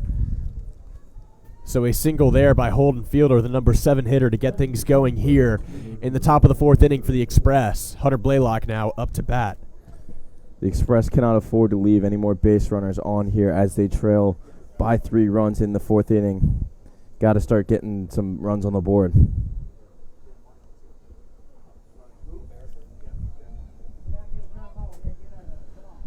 Express 3 scoreless innings already, looking to fight back from this early 3-0 deficit. Malone delivers, and that one is going to be hit just over into right field, and making the grab running over from second is Ramon Garza. Garza from Cornell, one of the many Ivy League guys the Tom Sox have had in the history of this franchise. And Ivy Leaguers have served the Tom Sox well, especially this season with the new crop from Johns Hopkins. They have. Johns Hopkins' connection has been there. James Ingram, as you said, who just left Charlottesville, but a couple other Blue Jays on the roster this season. The number 9 hitter, Brett Hawkins, up to bat. The first pitch from Malone is outside for ball number 1. 2 outs now with Malone to work with as he looks for the 4th scoreless inning of work here on the mound. Already some action in the Tom Sox bullpen as your favorite thing in all of baseball, the paired pitching method, is about to go into work here as Sam Crawford gets some work in the Tom Sox bullpen. Crawford, you know me too well. I do love the paired pitching method. I'll get into that in a second. That pitch is going to be low for ball 2 of this at-bat. Count is 2-1, 2 outs, runner on first. Malone with a better situation to work with than what he was dealing with runner on the corners in the top of that 3rd inning. Malone winds up, delivers. This one is going to be chopped past the glove of Fedgy Johnson. It bounces off of him, but he will not be able to make a play in time. So now runners on first and second.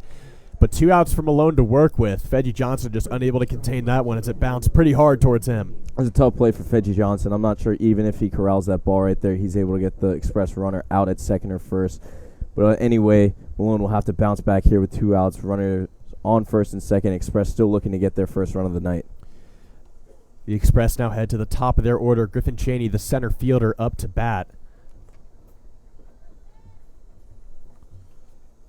And he will look to get things going. A runner in scoring position for the Express as well as a runner on first. But 2 outs for the Sox to work with as this one is hit in the gap between left and center. So the Express looks like they will get on the board for the first time as number 15, Holden Fielder, rounds third and scores. The score is now 3-1. The Express get on the board now here in the top of the 4th.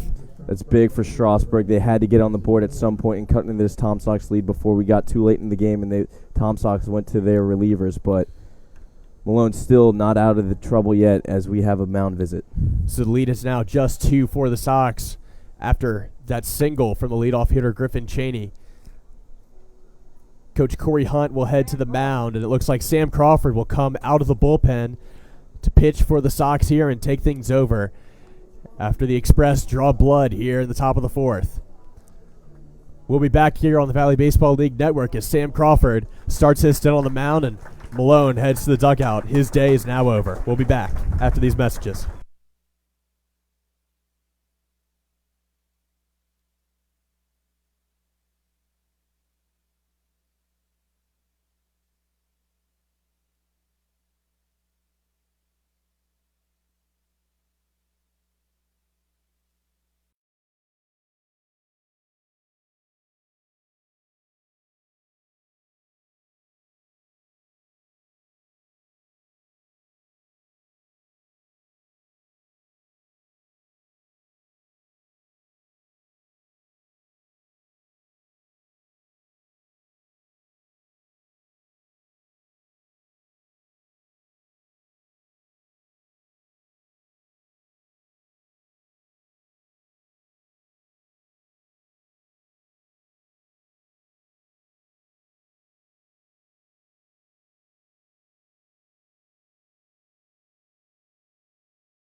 Will you have lunch with me? I don't believe it.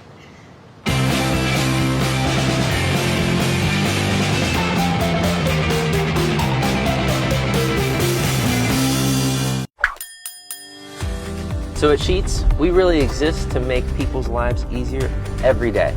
In this moment, we have a once-in-a-lifetime opportunity to connect with some of our lucky fans to help make their dreams come true. How are you? I'm Ryan Sheets. Here's a brand new truck for you, man. A once-in-a-lifetime dream vacation to Turks and Caicos. Have you ever been there? No, I've never been anywhere.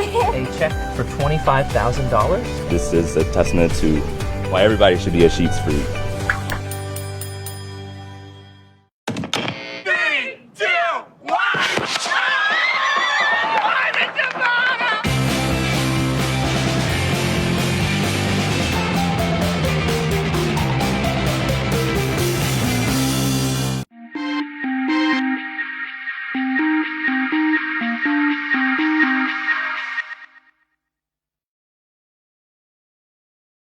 Crawford Humphreys and Nick Grossman back here on the Valley Baseball League Network for the bottom of the fourth here at CFO Weekly Ballpark. The Tom Sox let their lead slip to just 2 runs after an RBI single in the top of the fourth inning, and now look to get that back. And no better person to lead it off with than Ramon Garza.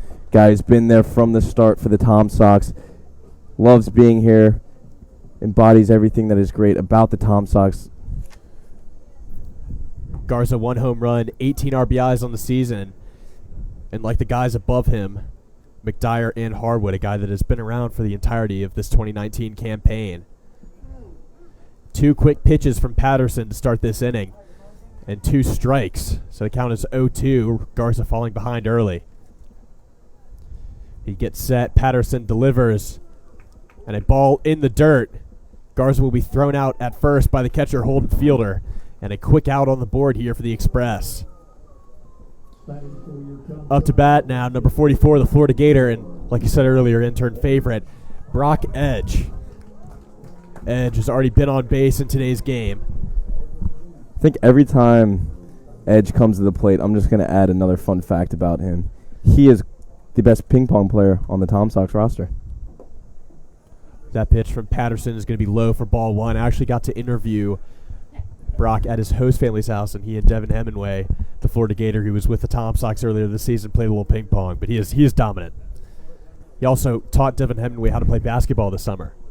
So a multi-sport athlete for sure, as Edge swings and misses, falling on his knee on that one. Count goes 1-1. Guy who's team first on and off the diamond. Still hasn't been the first base coach yet, though. We're still waiting on that. Another swing and a miss there. Big hack by Brock Edge. Count goes 1-2. So far, only 2 guys have fulfilled the position of first base coach, Carter Malone and Kirby McMullen. Very respected group there. Elite company right there. That pitch is going to be low to even up the count at 2-2. I believe you said on a previous broadcast it's the only way to earn your stripes as a Tom Sox. It's really the only way. I don't think I'll ever forget Carter Malone there with his stopwatch over at first base. That pitch outside for ball 3, so a full count now, 3-2 for Patterson, and a big pitch on the way as he looks to put the second out on the board here for the Express. Carden said he had no clue what he was doing with the stopwatch other than he'd randomly start it and stop it when he pleased.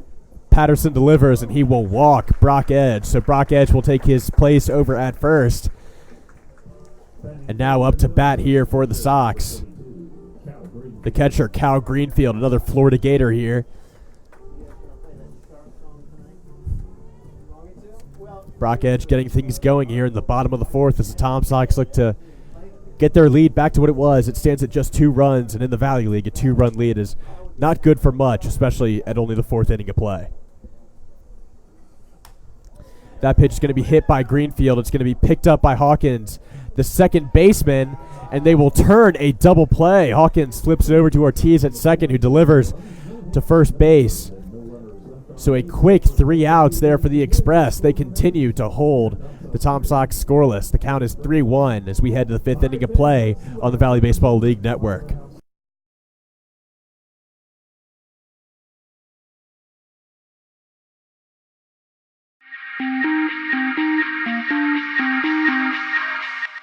If you're buying, you gotta see Ryan at Stephen Toyota, where every new Toyota car, truck, van, and SUV is smile priced now to save you more. And every certified used Toyota on the lot is also smile priced at Stephen Toyota, where you get more for your trade, more credit options to help you get approved, and exceptional service after the sale, too.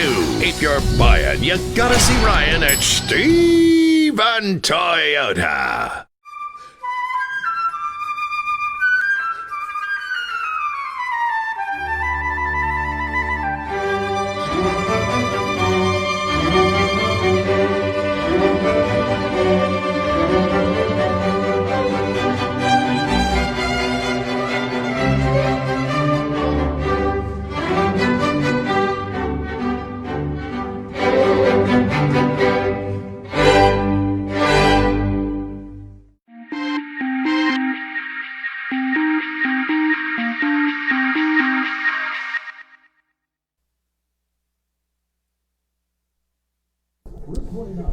Crawford Humphreys and Nick Grossman back here for the 5th inning of action. Sam Crawford out here for another inning of action for the Sox after holding the Express scoreless during his short stint on the mound in the top of the 4th inning.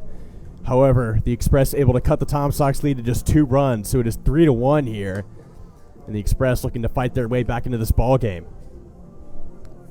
Sam Crawford came in, got the job done for the Tom Sox right there. Real sticky situation, something that relievers always come into but may not always be used to. Did not shy away from the moment. 2-run ball game here in Game 2 of the championship. Championship on the line. Sam Crawford did not bat an eye out there. And Sam Crawford with no easy test here in the top of the 5th as he faces Sonny DeSharia, the number 3 hitter, and a guy that every Tom Sox pitcher fears on this Express batting lineup. It's the first time, though, he has come to the plate tonight without a base runner on, so it's got to be a lot nicer for Sam Crawford out there than it was Carter Malone. First pitch of the at-bat is a strike. The second pitch already on the way from Crawford for strike 2. So a quick 0-2 hole for DeSharia, and Crawford moving rather quickly on the mound. Moving quickly and fearlessly out there, not afraid to attack such a great hitter in DeSharia. That one is going to be dribbled down the third baseline, picked up by McDyer, and the throw to Francisco is able to bounce to his glove perfectly for the first out of the inning for the Sox. Couldn't have drawn that one up any better. Could not have. You also took advantage of a little bit of a slower base runner out there in DeSharia. McDyer took his time, made the play. Tom Sox get their first out, and Sam Crawford is rolling out there. Tyler Johnson, the number 4 hitter, up to bat now for the Express. Comes in today's game batting .322, 10 home runs, 30 RBIs. So back-to-back tough hitters for Crawford to face, but doesn't seem to phase him as first pitch is called strike. He's not phased whatsoever, not afraid to attack these batters. He doesn't care about the moment. He's just going to go out there and do his thing.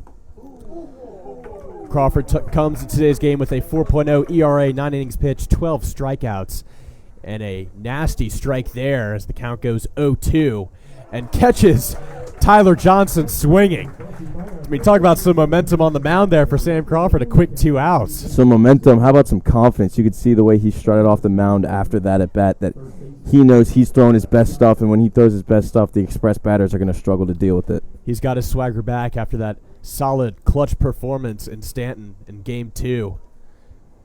Up to bat now for the Express is Josiah Ortiz, and another swing and a miss by a Strasburg batter. Sam Crawford is on right now. Crawford gets the signal he wants from Cal Greenfield. Delivers another swing and a miss there. Count goes 0-2. If he can strike out this batter right here, that'll be one of the most impressive innings we have seen from a Tom Sox pitcher all season long, in my opinion. Might bring the house. I'm glad we have the crowd mic on for this, because this might bring the house down here. 0-2 is the count. 2 outs. Pitch on the way from Crawford. That one is going to be high. Looked like he was trying to get Ortiz to swing at that one. So the count will go 1-2. Greenfield doing a good job of hopping up and nabbing that ball. If he does strike him out, I'm expecting a grade A call from you, Crawford. Crawford delivers, and that one is going to be fouled over the Tom Sox bat cage. We got the same name basically, so. Oh, talking. I got to give him some props. Talking to Crawford about Sam Crawford is throwing me off. I got to think twice before I open my mouth every time. First couple weeks of the season were very confusing. As Crawford winds up, that one high as well. The count goes 2-2. Looks like he is just trying to get Ortiz to swing out of his shoes. Trying to chase something Although when you're on, you should just go with your best stuff and make a miss. Pitch on the way there from Crawford is going to go low. So a full count here, 3-2 with 2 outs. So a big payoff pitch on the way for the Georgia Tech product as he winds up, delivers. And that one is going to be fouled into the mask of Cal Greenfield. He's a little shaken up, stands up. And this is something the Tom Sox can't really risk here with not many catchers on the depth chart. Cannot afford to lose Cal Greenfield due to injury. As you say, not many catchers on the depth chart. How about only one, and his name is Cal Greenfield. So not really sure what the Tom Sox would do, but it seems he's all right, and we're all good and ready to get back at it here.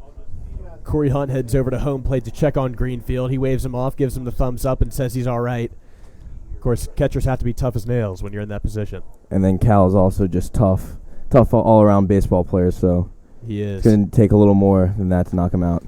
So Greenfield a little shaken up, but he squats back in his position. He's ready for this payoff pitch from Crawford as he winds up, delivers, and that one fouled once again over the right side of bleachers here at Seaville Weekly Ballpark. It's a big at-bat for Sam Crawford right here. Last thing you want to do is lose a guy after being ahead 0-2 in the count with 2 outs and put a base runner on board with a 2-run lead. That one inside for strike 3. 2 straight strikeouts for Sam Crawford to get the Tom Sox out of this inning. He's heating up, and the Tom Sox look to heat up on the other end of things as well. We'll be back for the bottom of the 5th inning on the Valley Baseball League Network.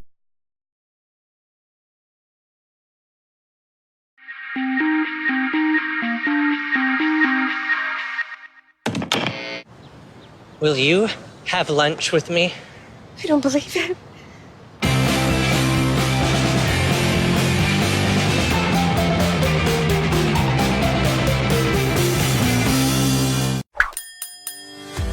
So at Sheets, we really exist to make people's lives easier every day. In this moment, we have a once-in-a-lifetime opportunity to connect with some of our lucky fans to help make their dreams come true. How are you? I'm Ryan Sheets. Here's a brand new truck for you, man. A once-in-a-lifetime dream vacation to Turks and Caicos. Have you ever been there? I've never been anywhere. A check for $25,000. This is a testament to why everybody should be a Sheets freak.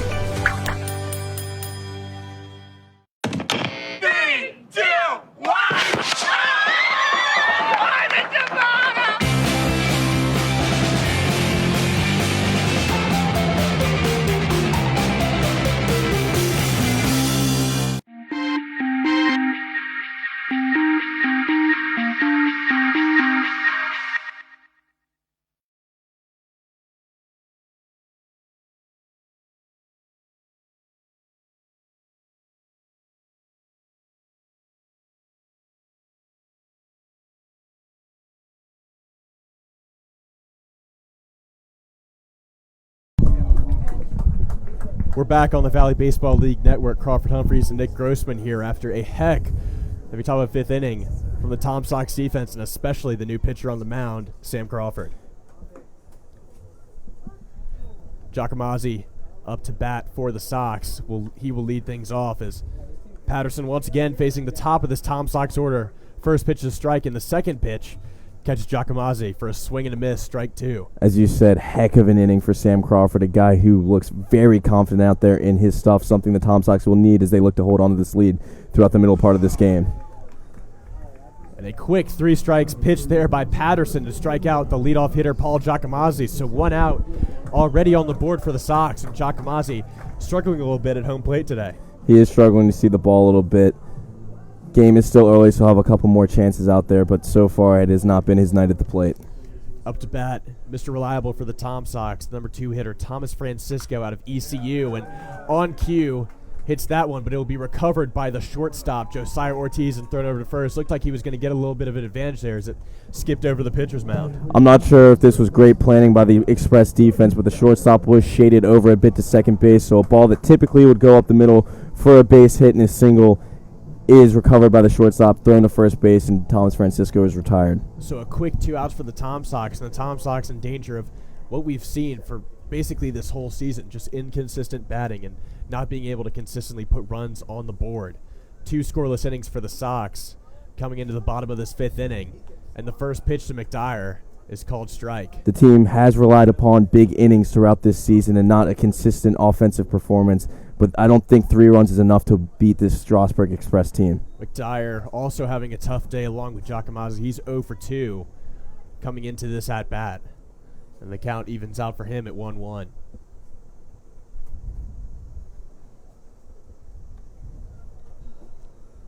Jordan Patterson out for another inning of work. He gets set and delivers to the product from Liberty University. This one hit to the shortstop, Josiah Ortiz, who drops it. The throw to first is in time, though, for an out. So good recovery by Ortiz there. Once again, 3 up, 3 down. The Tom Sox losing some steam at the plate. We'll be back with the top of the 6th inning to see if they can hold it on defense.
We are back for the 6th inning of play here on the Valley Baseball League Network. Game 2 of the VBL Championship. And the Strasburg Express making this thing interesting, cutting the Tom Sox lead to just 2 runs and forcing 3 straight scoreless innings after a hot start by the Sox. We head to the top of the 6th inning here. Leading things off for the Express is the number 6 hitter, Josiah Ortiz, who got the inning-ending out at shortstop. He belts that one deep into right field. It will hit against the wall. Going after it is Brock Edge. He will make the throw over to second. Is it in time? The throw is in time for the out. He threw it to Garza. Garza gets the out, tossing it to Fedgie Johnson, who covered at shortstop, and Edge showing off his cannon here in right field. He really does it all for the Tom Sox. Great fielder, great batter, great teammate, great friend of the interns, too. Just when the Express were looking to get hot and start off with a double to get things going in the top of the 6th, Brock Edge tells him not so fast and makes the out there at second. So now up to bat for the Express is number 7 hitter Holden Fielder. Fielder will hit this one straight to the second baseman Garza, who will toss it over to Francisco for a routine out there, and 2 quick outs on the board. Still can't get over that throw from Brock Edge. He really does it all for the Tom Sox. I'm sure once he goes back in the dugout, Sam Crawford will be giving him a big high five, maybe even a hug, because that is a pitcher's best friend right there. Great play by your outfielder. After that out, Crawford has officially pitched 2 innings in today's game. He's thrown 17 strikes and only 3 balls so far. He's been very efficient and very effective so far tonight.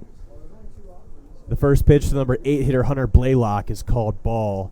It's a little 50-50 ball there, and Crawford looking to get back on his strikeout streak that ended things quickly for the Express in the top of the 5th inning. Crawford throws that one for another ball, so the count is 2-0. With 2 outs, no runners on. Blaylock out of Mississippi State, one of the many SEC players, as we said, in the Valley League this season, batting .281 with 2 home runs, 14 RBIs. Crawford gets set, delivers. That one bouncing low and in the dirt. Good job by Greenfield recovering that, but the count will quickly go 3-0. Thinking we potentially hit him with a little bit of a commentator's curse right there. Yeah. All of a sudden, behind 3-0 in the count, struggling with control here. See if he can get out of the inning, though. Crawford on cue there, throws a strike to make the count 3-1. He looks to fight back here. Last thing you want to do is give the opposing team a runner on base with 2 outs in an inning. Give up a little 2-out rally. Got to get out of this inning if you're Sam Crawford. That one is hit to the third baseman, McDyer. McDyer, the throw over to Francisco. Is it in time? Yes, for the 3rd out of the inning. So Crawford, another solid performance on the mound. Brock Edge, solid defensive play as well. The Tom Sox look to add on to their lead after some defensive momentum when we head to the bottom of the 6th inning.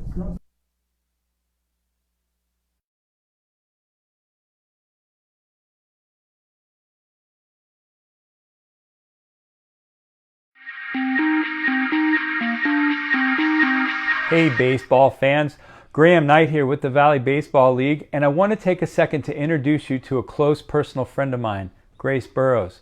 She's a New York Times best-selling author, but she's also a close personal friend of yours, even though you may not know it. In fact, without Grace's help, we would not have been able to bring you the playoffs and championships last year.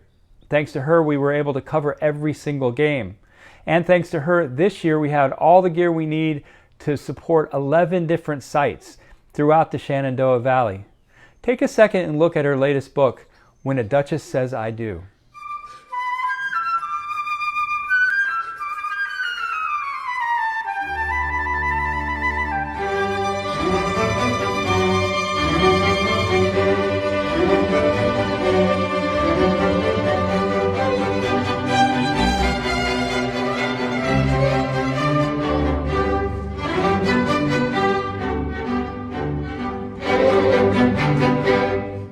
Grace Burrows, she believes in love and baseball. If you can't find romance on the baseball diamond, take a look at graceburrows.com/bookshelf. And if you've already got the... We are back here for the bottom of the 6th inning on the Valley Baseball League Network. Game 2 of the VBL Championship. Crawford Humphreys and Nick Grossman here, and the Tom Sox looking to regain their footing on offense as Dan Harwood will lead things off for Charlottesville. Patterson on the mound once again. That one is belted into the gap between center and right field by Harwood. Harwood gets on his horse and is running towards second. And a leadoff double to get things going for the Sox here in the bottom of the 6th inning. This is an ideal start for the Tom Sox. A stand-up double by Dan Harwood. Get things going. As we said earlier, the Tom Sox cannot afford to rely on those 3 runs from the first 2 innings. Got to add some insurance runs here in the latter half of the game. So the exact start the Tom Sox were looking for in the bottom of the 6th. Up to bat now for the Sox is Parker Nolan, the Davidson product. Nolan, the designated hitter in today's game, and a runner in scoring position with no outs. Patterson once again facing some adversity. He's done well handling it after the first 2 innings. He needs to do more of that in the bottom of the 6th here if he wants to give his team a chance to win, come back and win this ball game and force a game 3. Patterson delivers as Nolan shows bunt. That one fouled back into the fence behind home plate. And the count goes 0-1. Harwood taking a little bit of a lead over at second. Patterson not checking him there. Instead getting the signal from the catcher fielder. He delivers, and that one fouled right back over the press box, and the count quickly goes 0-2, and Nolan falling a little bit of a hole here. For Patterson, this is exactly what you needed to do after giving up a leadoff double. Got to get ahead of the count and retire this Tom Sox batter before they can extend their lead.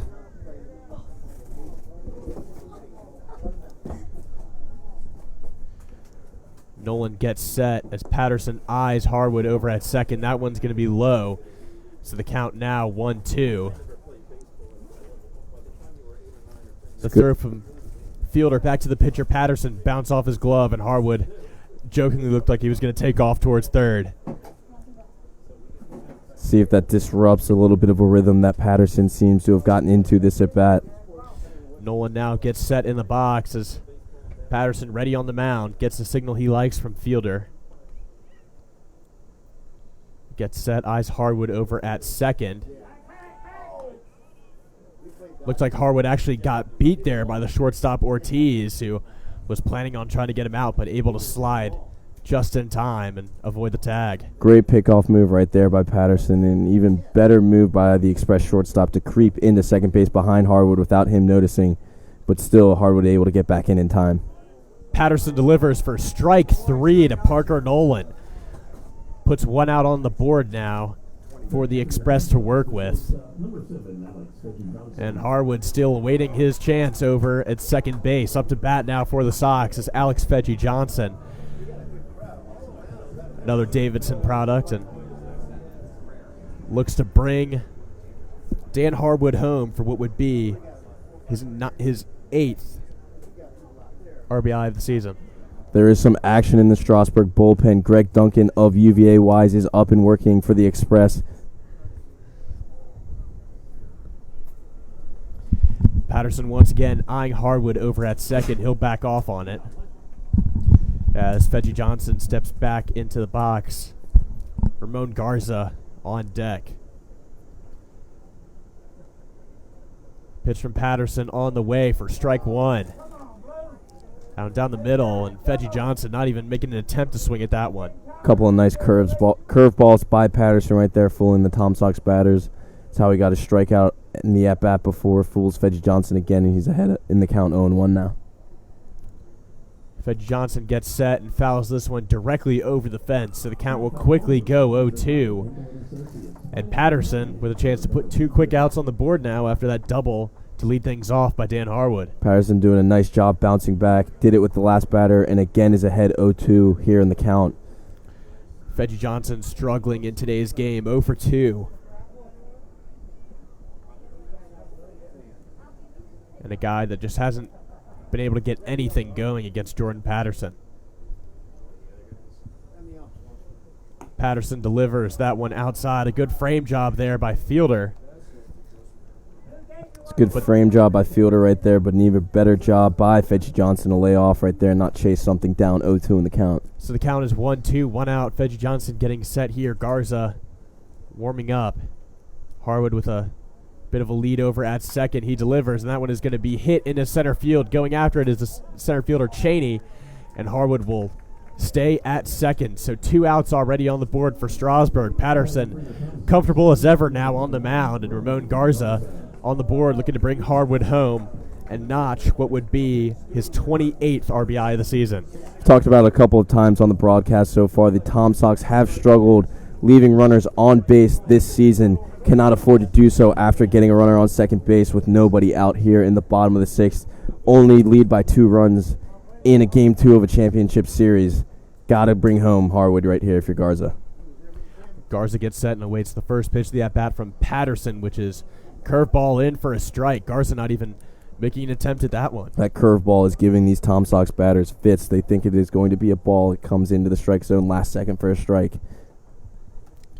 Patterson once again getting set, gets the signal from Fielder. A swing and a miss there from Garza as he stumbles out of the batter box and walks across home plate. So the count goes 0-2 with 2 outs. And Patterson, it just seems like giving the Tom Sox something they can't handle. 3rd straight at bat where he's gotten ahead quickly in the count 0-2. See if he retires his 3rd straight Tom Sox batter, though, and he does. Swing and a miss from Ramon Garza for a strikeout to end the inning. So once again, the Tom Sox are scoreless, make that 4 straight innings. Tom Sox once again look to hold their lead. We go to the 7th inning of play here in Charlottesville.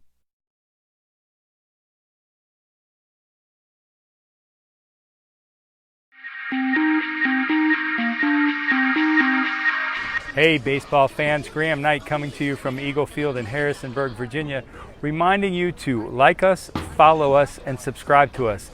That's right, we're working hard to multi-stream these games so that people can see them on Facebook, on YouTube, and on Twitter. But in order to do that, we need 1,000 subscribers on YouTube for sure. We can do it on Facebook, but some people don't like to use Facebook. Other people prefer YouTube, and some people prefer Twitter. So make sure and like us, follow us, and subscribe to us. Just one quick caveat, these games are carried on the Valley League page and your team's favorite pages. So if you like a particular team's page, make sure and like the Valley team's page as well. All right, just one last time, like us, follow us, and subscribe to us. The more subscribers we have, the better these productions will become. Thanks for your time, thanks for your help. Now back to the action.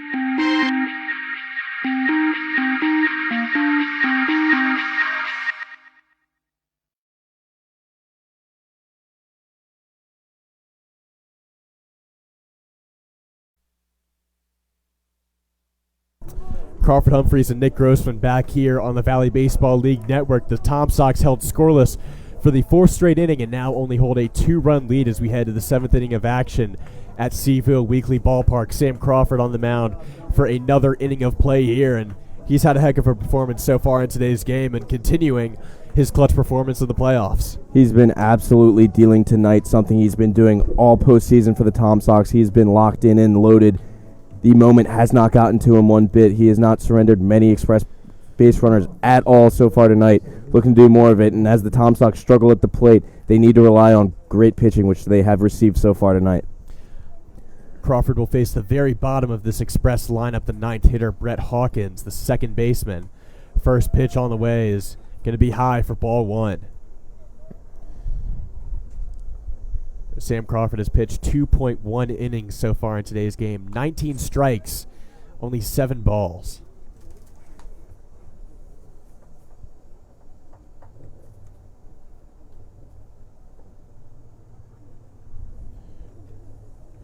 Crawford also with 2 strikeouts. Malone with 2 strikeouts earlier today as that one is fouled straight into the parking lot by Hawkins, and the count will go 1-2.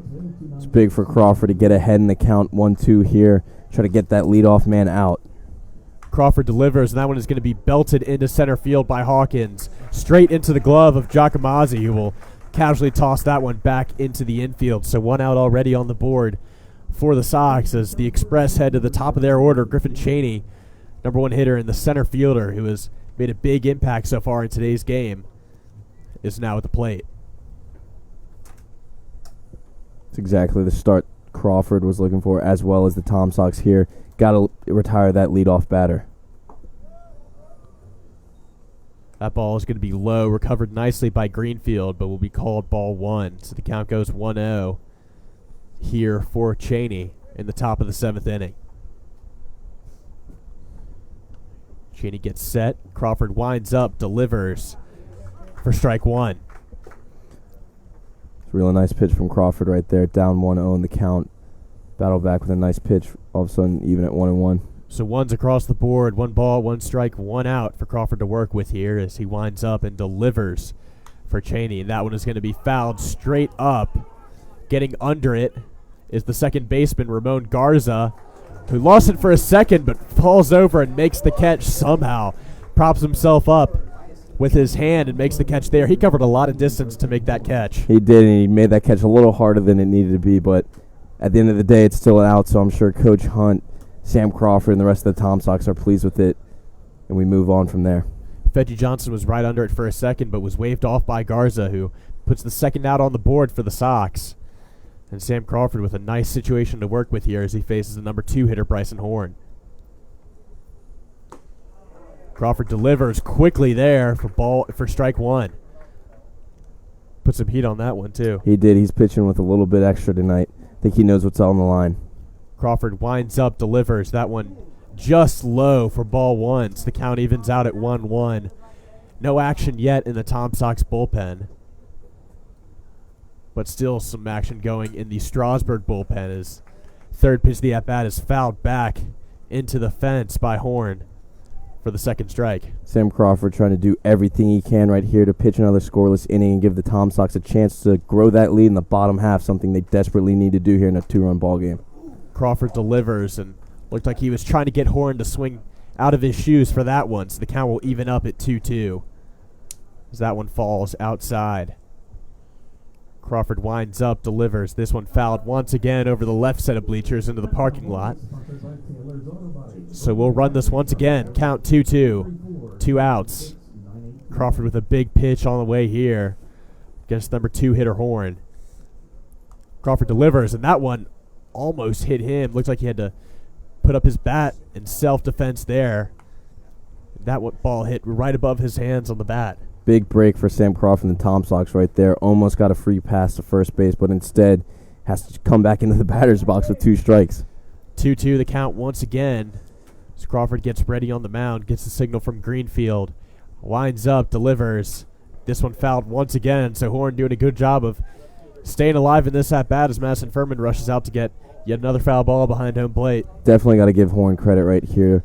Great piece of hitting to keep fighting back against Sam Crawford, trying to see if he can get something he can work with here later in the at-bat.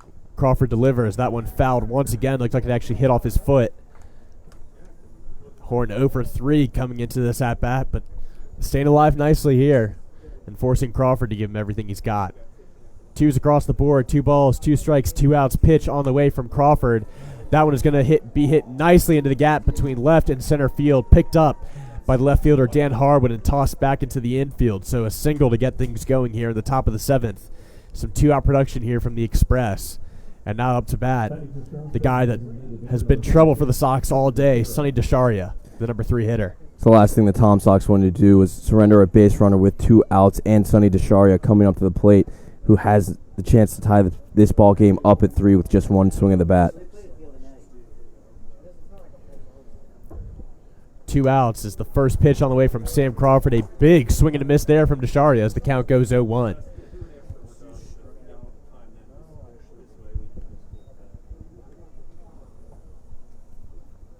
Crawford gets set. Eyes Horn over at first and delivers. That one a little high. That one almost fell out of the glove of Cal Greenfield as he stood up to make that catch. Count evens out at 1-1. Looks like Crawford's putting a little more velocity on these pitches. He knows what's at stake right here. Needs to get out of the inning without giving up any runs. Crawford gets set, delivers. That one, strike 2. Perfect placement there. Good frame job there by Cal Greenfield as well. So Crawford with a chance now to get the Tom Sox out of this inning, facing one of the toughest batters on this Express lineup. Crawford gets set, the windup, delivers. That one is hit in between short and third. Once again picked up by Harwood, who will toss it back. And now runners on first and second. DeSharia continuing to keep the Express alive. You see why he's batting .329 on the season with 152 at-bats. He's just a great hitter. Up to bat, an equally as good batter, the number 4 hitter, Tyler Johnson. Johnson comes in today's game batting .322, 10 home runs, 30 RBIs. Johnson 0 for 2 in today's game, so he's been stifled by the Tom Sox pitching staff, but still a good batter nonetheless, and a guy you don't want to let get on base. You also don't want to face him with runners in scoring position in a tight ball game. Crawford delivers. That pitch on the way for strike 1. Runners on first and second, but 2 outs to work with here in the top of the 7th inning, game 2 of the 2019 VBL Championship. Crawford gets set, winds up, and delivers, and that one is fouled once again into the parking lot. A couple of anxious fans looking over their shoulder to make sure their vehicles are okay, but the count goes 0-2.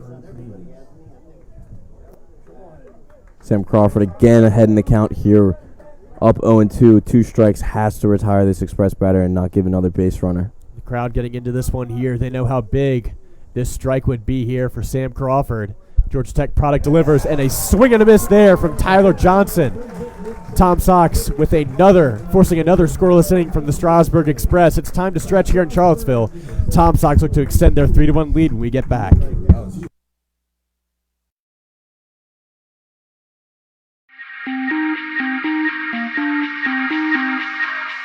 Are you a business in the Shenandoah Valley? If you are, you know it's tough to reach consumers here. The Shenandoah Valley is divided into 2, maybe 3 different DMAs. Hello everyone, my name is Graham Knight, and on behalf of the Valley Baseball League, I'd like to invite you to be part of our sponsorship team. As a member of our team, you'd be promoting your product or service alongside of Sheetz, Subway, Grace Burroughs, Wink FM, and Steven Toyota. Why advertise through us? There are a number of reasons, but number 1 is our community give back. After we've covered the production cost of these live streams, 92.4% of our net profits go back to the teams in the league. That's a big deal.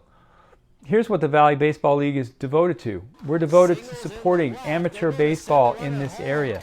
We're devoted to giving these student athletes a chance to see what it's like to be a pro and to turn pro in Major League Baseball. We're also giving them a chance to develop their skill and improve their abilities. And finally, we're working to give families a place where they can take their young kids and have a great night for not a lot of money. The average cost of any one of our baseball games is $5 a ticket, and most kids get in free. If you haven't been to a Valley Baseball League game and seen the kids chasing the fly balls and the foul balls, you've really missed something. So if you're interested in reaching customers in this area, please reach out to me, Graham@isomermedia.com. Graham@isomermedia.com. I'd be happy to share all the deals with you, send you our sales kit, whatever it takes to convince you that what we're doing here is truly magic. So if you're a business looking to reach customers here, I hope you'll give us a hard look. Thank you for your time. Now back to the action.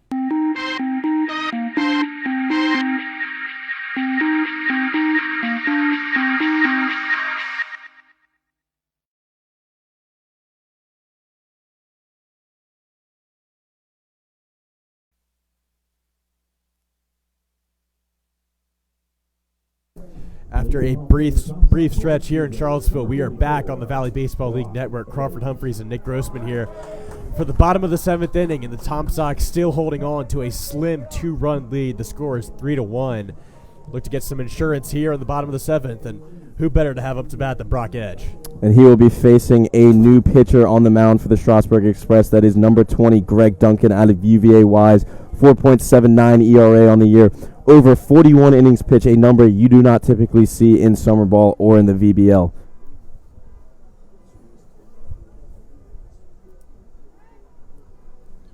Duncan winds up and delivers his first pitch of the day. Is called strike on Brock Edge.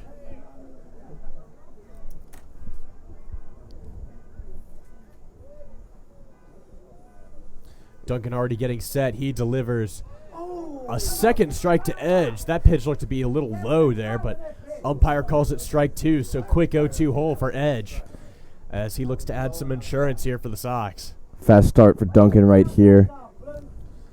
And it looks like we're going to have a little bit of a mound conference as Duncan trots towards home plate. Duncan and fielder realize at this point in the game, trailing by 2 runs, you can't afford to give up any base runners and any more insurance runs for the Tom Sox. Already struggling at the plate themselves. Can't give any more runs up. And facing a solid batter in Brock Edge, comes into today's game with 2 home runs the last 2 games. 1 for 1 in today's game. That ball is going to be low for ball 1, so the count goes 1-2.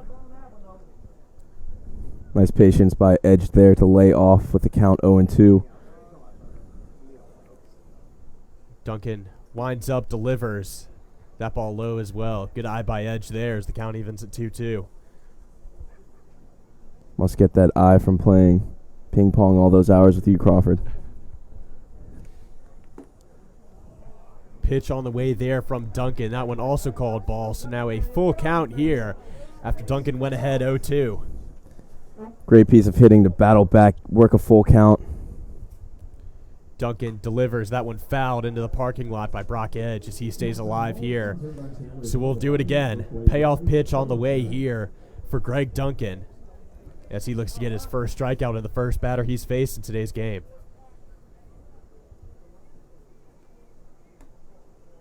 And he will, look to be a 50-50 ball there. Brock Edge took off towards first. Looked like he thought that was ball 4, but it's going to be a strikeout to get things going for the Express here in the bottom of the 7th, to the dismay of the Charlottesville faithful right in front of us. I won't comment on the pitch location, but I will say this. Brock Edge responded with some emotion negatively towards the umpire, something I have not seen from him once this summer, so I think that says a little bit something about where that pitch was. Duncan facing the bottom of this Tom Sox lineup to get things going here in the bottom of the 7th. He will face the number 9 hitter, Cal Greenfield, out of the University of Florida. Greenfield, the catcher today, has done a heck of a job behind the plate, and he will take the first pitch from Duncan low for ball 1. But emotion is, once, like you said, not something we've seen from Brock Edge a lot this year. A pretty level-headed guy, but obviously frustrated with that call there, as that ball bounces in the dirt, actually off the chest pads of fielder for ball 2. I think Edge realized how important it would have been for the Tom Sox to get the leadoff runner aboard here in the bottom of the 7th, trying to expand that lead here late in the game. give the pitching staff a little bit of help here in the final innings. And it looks like we're starting to see some action in the Tom Sox bullpen. Sam Crawford will probably be relieved within the next couple innings. No word on who that is yet. It's tough to make out in the stadium lights. We will have that for you as soon as we can, as the count goes 3-0 here for Cal Greenfield. Duncan falling behind big time here. He delivers and pitches the first strike of this at-bat, so the count is 3-1.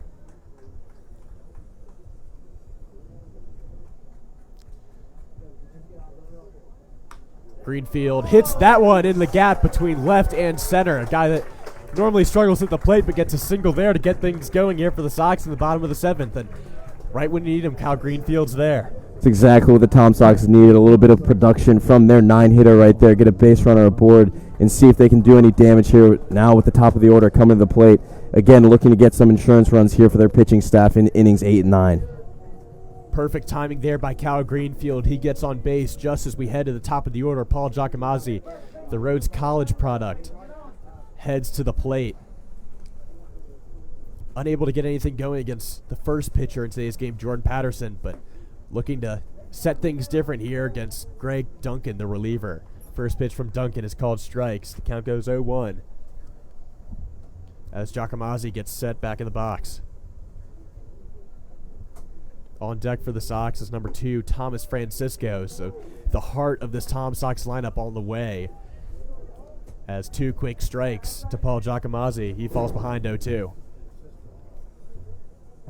This would be very big if Giacomazzi could find a way to get Cal Greenfield into scoring position with Thomas Francisco coming up to bat next. Duncan gets set and strikes out Giacomazzi. If I've counted correctly, that is the second time this game that he's struck out Giacomazzi, or that Giacomazzi's been struck out, period. Now been struck out by both express batters. And now 2 outs on the board for the Tom Sox to work with, and in danger of stranding Cal Greenfield over at first. Again, the Tom Sox, we've mentioned it time and time again on this broadcast, on broadcasts throughout the season. They have struggled with leaving runners on base, and they cannot afford to do so in such a close ball game. Sox coming off of 4 straight scoreless innings after putting 2 runs on the board in the first and 1 run on the board in the second, as that pitch falls out of the glove at fielder, and the count goes 1-0 for Tommy Francisco. Both teams really struggling with leaving runners on base. They've combined for 16 hits. There's an error, there's been some walks, yet only 4 total runs in the game, so neither team doing a great job bringing home any guys. Francisco a swing and a miss there as the count evens at 1-1, and Francisco is not the type of guy you normally see swinging and missing pitches that badly. Yeah, he has not been fooled by VBL pitchers much at all this summer. Definitely a rare sight to see. Francisco gets set. Duncan's pitch is on the way. That is going to be low, but finds the strike zone for strike 2. So the count goes 1-2. And another Tom Sox batter finding himself in a hole. Duncan doing a great job, as you said, getting ahead, forcing these Tom Sox batters to fight back. Something they've tried to do but have been struggling so far. Greenfield will take off towards second base, and that one bounces off the chest pads of the catcher Holden Fielder. So Greenfield will advance to second base. Might have been able to make third, but he was held up there by the third base coach. Actually wasn't really paying attention to what was going on, but accomplished his goal. A runner on second base now, and 2s across the board. 2 balls, 2 strikes, 2 outs. Francisco now working with a runner in scoring position. Either way, the Tom Sox get their runner in scoring position with the guy they want up at the plate with the chance to add an insurance run here in the bottom of the 7th. Duncan gets set. The windup delivers. That one is going to be chopped foul as Greenfield took over quickly towards third base. So the count will stay at 2-2, and Francisco will make his way back to the batter's box. Duncan and Francisco both realize what's at stake right here in such a close ball game where runs have been at a premium. Neither team wants to give an inch right here. Francisco gets set here, 2-2 the count, 2 outs, runner in scoring position with Greenfield on second. Duncan delivers. That one is going to be grounded in the gap between short and third. Coming home is Greenfield, and they will not make a throw to home plate. So the Tom Sox get some insurance here in the bottom of the 7th inning. The score is 4-1, and just like that, the order has been restored. A 3-1 run lead back for the Tom Sox after that single from Thomas Francisco, doing what he does best. It's exactly what we've been calling for a couple innings now. The Tom Sox needed a couple of insurance runs late in the game, and they finally get one, extend their lead to 3 runs, and now still Strasburg Express not out of the jam just quite yet. Have to go through the Tom Sox heart of the order with a runner on base here with 2 outs in the inning. Greenfield showing off his speed there, getting home from second on the single into the outfield by Thomas Francisco. Up to bat now the number 3 hitter, Trey McDyer, who has struggled greatly in today's game. He dodges out of the way there to avoid being hit, and the count goes 1-0. McDyer looking to get something going here as he faces Greg Duncan for the first time. Duncan delivers, and that pitch inside for ball 2. Duncan cannot afford to fall behind here and give McDyer something he can work with, or put another base runner on base here in a 4-1 ball game. That one low, but in the strike zone for strike 1 of this at-bat. So the count goes 2-1 here for Trey McDyer. Francisco waiting over at first base on deck. Dan Harwood, depending on what Trey McDyer can do in this at-bat, with 2 outs on the board. Duncan delivers. That one fouled straight back into the fence by McDyer, and the count will even up at 2-2. Nice resiliency by Duncan to battle back down 2-0, work it to a 2-2 count. All of a sudden try to get out of this inning with minimal damage and keep it a manageable distance from the Tom Sox. And interesting to see what the Tom Sox plan on doing with Francisco over at first. As Duncan gets ready, delivers. And a strikeout there for Duncan to end the inning. Once again, McDyer unable to get anything going at the plate, but the Tom Sox get the insurance run they needed. It's now 4-1. We'll be back with the 8th inning here on the Valley Baseball League Network.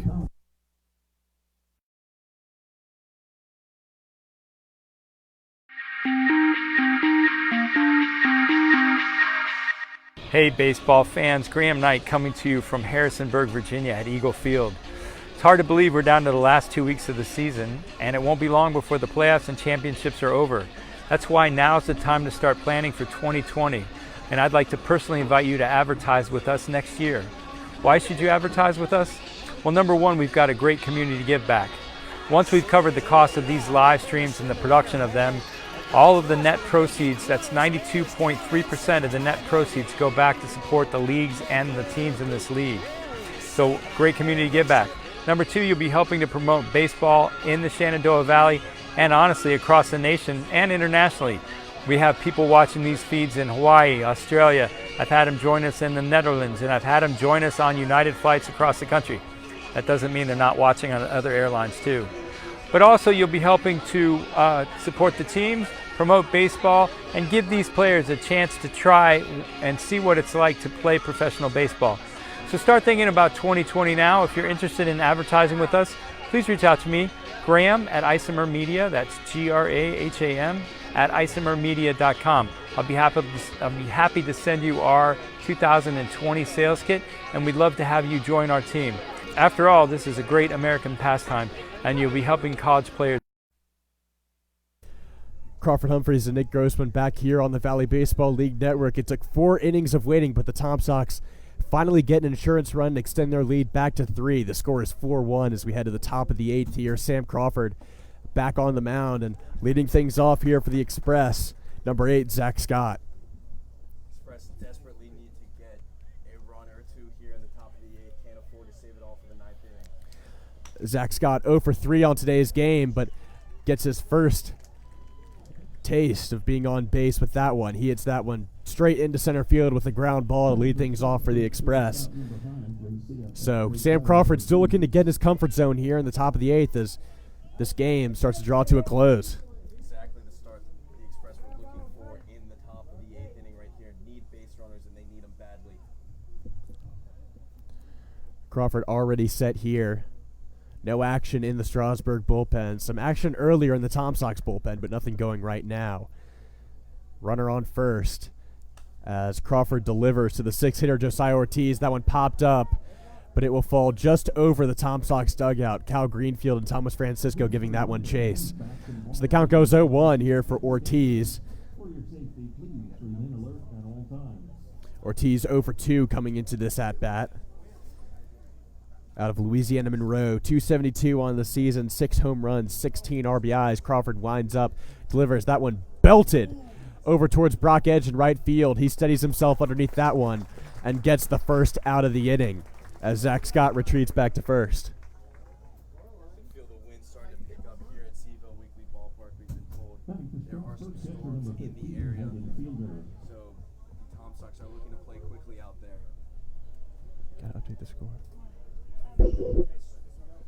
Now up to bat here for the Sox is Holden Fielder, for the Express, it's Holden Fielder, the number 7 hitter, after the pop fly from Ortiz to Brock Edge and right. First pitch from Crawford there is a strike, and that's something we've seen plenty of during his performance tonight. He has pitched 41 strikes and only 11 balls. Definitely been doing a great job finding the strikes zone. Been very, very efficient out there tonight, and that's why he's still pitching here in the 8th inning. Strike winds up and delivers that one hit hard into center, giving chase is Giacomazzi. He jumps to grab that one, but it falls through his glove. And it looked like Ramon Garza almost had the tag out at first as he received the throw from the outfield from Edge, threw it over to Francisco as Fielder made his way back to first base after being stopped trying to turn 2. So runners on the corners now with just 1 out for Sam Crawford to work with. Express looking to get back into this game as the number 8 hitter Hunter Blaylock comes up to bat. Greenfield looking for some signals from head coach Corey Hunt as action resumes here in the Tom Sox bullpen. Don't know who it is just yet. We'll have word on that soon, though, as Blaylock comes into the batter's box here. So Sam Crawford facing some adversity. Runners on the corners, just 1 out to his name. And a 3-run lead he's looking to protect here in the top of the 8th.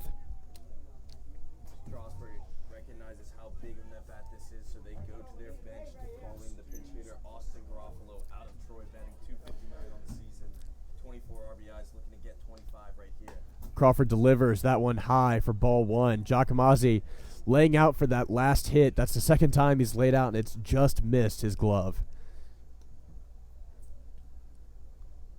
So the count is 1-0 with 1 out. Runners on the corners as this one is going to be popped. Giacomazzi giving it chase in center, and he will make the throw in. Both runners hold up. Good job there by Giacomazzi. 2 outs on the board there, and now the Tom Sox have a little bit more to work with here. All of a sudden, Sam Crawford is just 1 out away from getting out of a jam and getting the Tom Sox in the bottom of the 8th and just 3 outs away from a VBL title if he can get this Strasburg Express batter out. Francisco runs over to the pitcher's mound, gives Crawford some encouragement on his way back to first base. And now the number 9 hitter for the Express, Brett Hawkins, the second baseman, up to bat here with runners on the corners and 2 outs, looking to keep Strasburg alive. That pitch in the dirt goes past Greenfield. The throw to Crawford is in time, and it looks like he made the out at the plate. What a play by big-time Sam Crawford. He is hyped up, heading back to the dugout. It is electric here at CVL Weekly Ballpark. Crawford doing everything on defense, and the Tom Sox 3 outs away from a VBL championship. We're back with the bottom of the 8th inning here on the Valley Baseball League Network.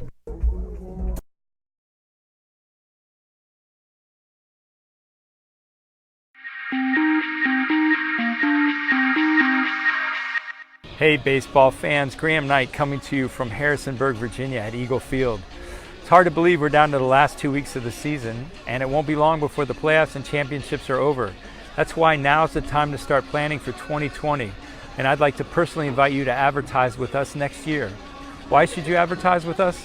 Well, number one, we've got a great community give back. Once we've covered the cost of these live streams and the production of them, all of the net proceeds, that's 92.3% of the net proceeds, go back to support the leagues and the teams in this league. So great community give back. Number two, you'll be helping to promote baseball in the Shenandoah Valley and honestly across the nation and internationally. We have people watching these feeds in Hawaii, Australia. I've had them join us in the Netherlands, and I've had them join us on United flights across the country. That doesn't mean they're not watching on other airlines too. But also you'll be helping to support the teams, promote baseball, and give these players a chance to try and see what it's like to play professional baseball. So start thinking about 2020 now. If you're interested in advertising with us, please reach out to me, Graham at Isomer Media, that's Graham at isomermedia.com. I'll be happy to send you our 2020 sales kit.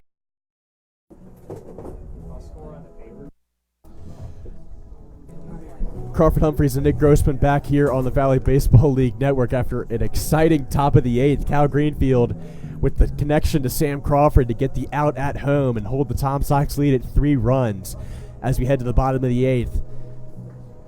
Greg Duncan on the mound for the Express once again, but a lot of defensive changes in the infield and the outfield, so we will brief you on those once we get word. But the Tom Sox looking for some more insurance here in the bottom of the 8th. Leading things off for the Tom Sox is Dan the Man Harwood from the College of Worcester. Again, going back to the play that ended the top of the 8th, I wish that they had a video camera here in the press box so you viewers at home could have seen the reaction from us. That was one heck of a play that got everybody on their feet. Gives the Tom Sox a chance again to extend that 4-1 lead now here in the bottom of the 8th. Might be the loudest we've heard Seafood Weekly Ballpark all season as Harwood steps into the box. Duncan delivers, and Harwood will take that one for strike 1. Definitely the loudest, though, or one of the loudest moments we've seen at Seafood Weekly Ballpark this summer. Oh, definitely, for sure. The only other thing I can think of that got a reaction like that was the walk-off home run on Father's Day in a 17-16 victory. Duncan delivers this one chopped over towards the second baseman, Hawkins, and tossed over to Johnson at first. So a quick out on the board for the Sox. Of course, still waiting on a couple of defensive substitutions. We are getting reports that Matthew Dillard is in the pen for the Tom Sox and may be coming on to pitch the 9th inning. Matthew Dillard, the Johns Hopkins product, has had some solid performances during his short stint with the Sox. And we'd like to correct our mistake made earlier. Johns Hopkins is not in the Ivy League. Still a very smart school, though. A lot of smart kids on this team. As first pitch is a ball for the designated hitter, Parker Nolan. That pitch in the dirt from Duncan for ball 2 to Nolan. Nolan hasn't been able to get anything going in today's game, but goes up quickly 2-0 in this count. As you hit the Davidson Wildcat part of this order with Nolan followed by Alex Fedgy Johnson. Count goes 2-1 after that strike. Pitch down the middle by Duncan.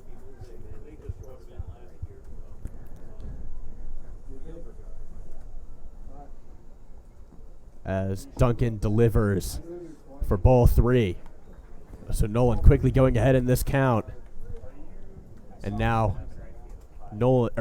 Duncan in danger of putting a runner on the base. Not time for Duncan to lose control here in a close game in the bottom of the 8th.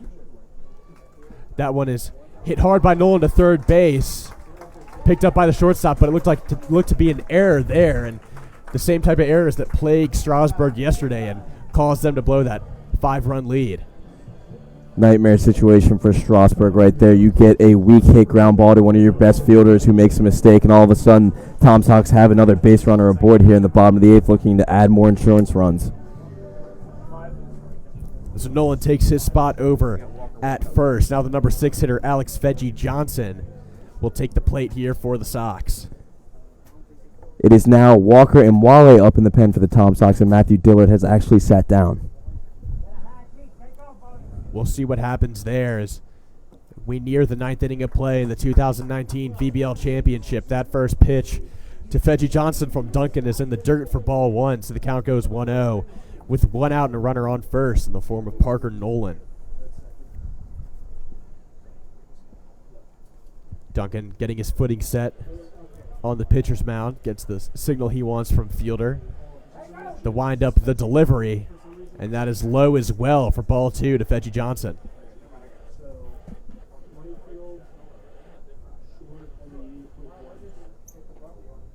Fedgy Johnson gets set. On deck is Ramon Garza, the number 7 hitter. Pickoff move there by Greg Duncan. He is unable to get Parker Nolan in time as he slides back into first and gets up and dusts himself off. So 1 out. 2-0 is the count to Alex Fedgy Johnson, the shortstop. He delivers. Fedgy Johnson leaning back to avoid getting hit in the chest by that pitch. And the count will go 3-0 in favor of Fedgy Johnson. So now Duncan in danger of putting 2 men on base. The delivery from Duncan is called strike for the first strike of this at-bat. So the count goes 3-1 as Duncan looks to battle back here.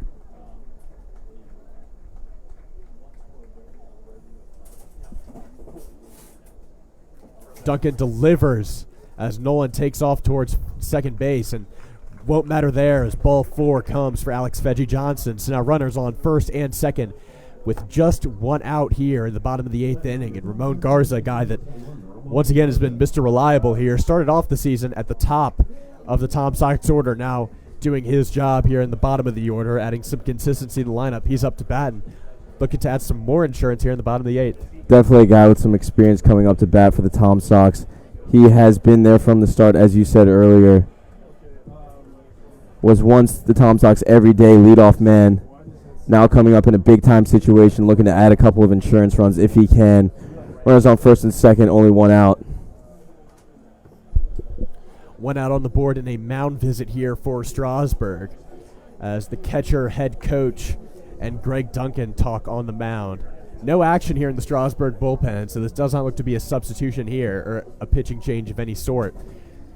But Greg Duncan facing a high-pressure situation here with the Express only having one more chance to erase this Tom Sox lead.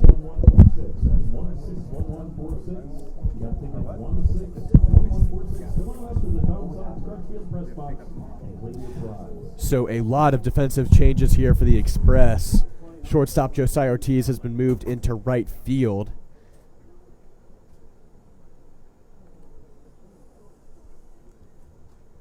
Second baseman Brett Hawkins has been moved to shortstop, and we also have a new second baseman in the game as well. So we'll update you on that as soon as we can, as the first pitch to Ramon Garza is a strike. Duncan delivers, and a big swing and a miss there from Garza as the count goes 0-2. Duncan really fooling Garza right now. Got him to swing and miss badly on both of those pitches, ahead 0-2 in the count. Trying to get out of this jam and give his team a chance in the top of the 9th to tie the game or take the lead. This ball is hit to the third baseman, Scott, who makes the throw over to second, but it is not in time. Actually, it is in time. It looks like the second baseman, new in the game, Garrett Evans, was jumping up and able to get his foot down in time and get Veggie Johnson out. So Ramon Garza will advance to first. Nolan stands over at third. We apologize for any confusion with the lineup as Strasburg made a bunch of changes at once. And we are still working here in the press box to make sure all those changes are accounted for. Now up to bat for the Tom Sox is Brock Edge, number 8 hitter. And he will take the first pitch from Duncan in for a strike. Edge looking to expand that Tom Sox lead from 4-1 to 5-1 with any sort of base hit right here with that runner on third and 2 outs. So on contact, he will be headed home. That pitch is going to fall just foul there for Brock Edge. He chopped that one over towards first base. Giving it chase was first baseman Tyler Johnson, but it bounces out of his glove. Doesn't matter as it's called foul. So a quick 0-2 hole for Brock Edge with 2 outs. Going to keep the Tom Sox alive. They are 90 feet away from their 5th run of the game, and another big insurance run as the 9th inning looms.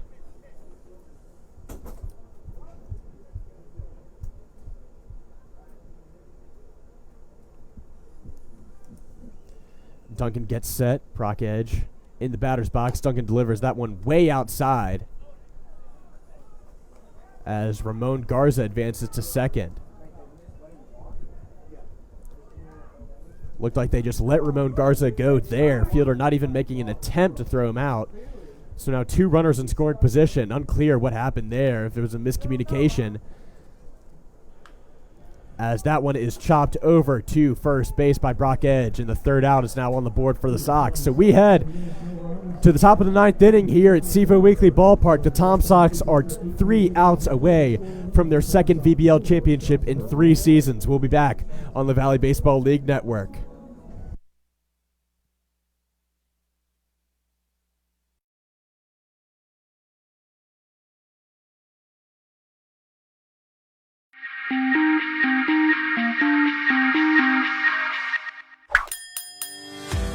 So at Sheets, we really exist to make people's lives easier every day.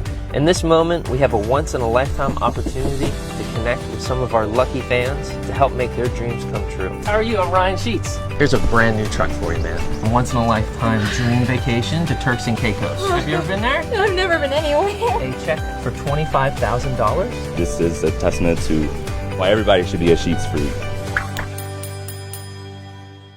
Take me out to the ball game. Oh, wait, we're already here. Barry Lee and Katie G hoping you're enjoying the old ball game and inviting you to join us each weekday morning from 5 to 10 a.m. on your 92.5 Wink FM. Crawford Humphreys and Nick Grossman back here on the Valley Baseball League Network. Your Tom Sox are 3 outs away from the 2019 VBL championship title, but some inclement weather is heading towards Charlottesville here in the top of the 9th inning, so we'll see what happens there. Sam Crawford warming up on the mound. Walker Mwale still in the pen, or at least it looks to be alternating between Mwale and Matthew Dillard, so we will see what happens there as both them get warmed up in the pen, but can't say enough about Crawford and his clutch performance in tonight's game. He has been so big for the Tom Sox. From the second he came into a stressful situation with runners on the corner earlier in the ball game, he has been lights out for the Tom Sox. Also, you can feel the excitement in the air right now at Seaville Weekly Ballpark. The fans can really feel it coming here. Well, it doesn't get any bigger here in the Valley League. The Tom Sox not making any defensive substitutions. It's Francisco at first, Garza at second, Fedgie Johnson at short, McDyer at third, Harwood at left, Giacomazzi in center, and Brock Edge in right field as the first pitch of the inning is on the way from Sam Crawford for ball 1.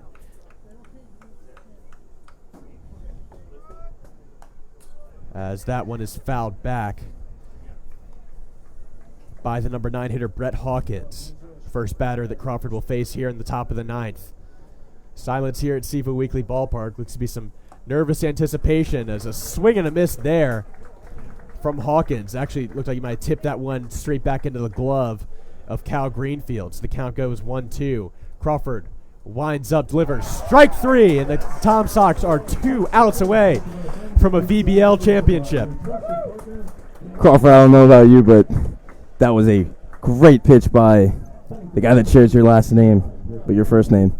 I'm so excited I couldn't even think right there. That's on me. Excitement is growing here at Seaville Weekly Ballpark as the Tom Sox are 2 outs away from a VBL championship, their second in 3 seasons. Crawford getting set here on the mound. He winds up, delivers, and that one is going to be high for ball 1. He's facing the leadoff hitter, Griffin Cheney, center fielder in today's game for the Express. This might be the biggest situation that Crawford has faced in his college baseball career. Crawford pitches that one just low for ball 2, so the count goes 2-0 to Cheney. Cheney 2 for 4 in today's game.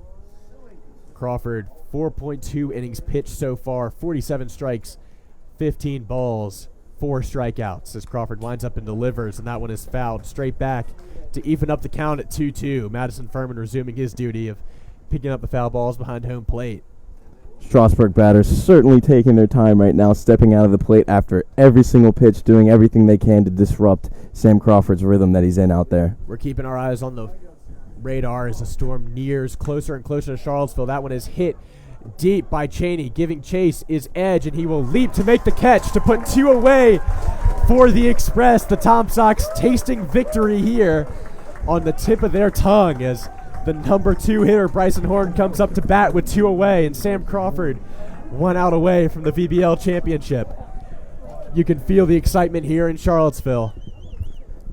We've seen Seaville Weekly Ballpark react to great plays, but we've never seen this sort of excitement for just a normal at-bat. This place is going crazy right now. One of the biggest crowds we have had at Seaville Weekly Ballpark really since the 4th of July game. That's always packed as Crawford delivers.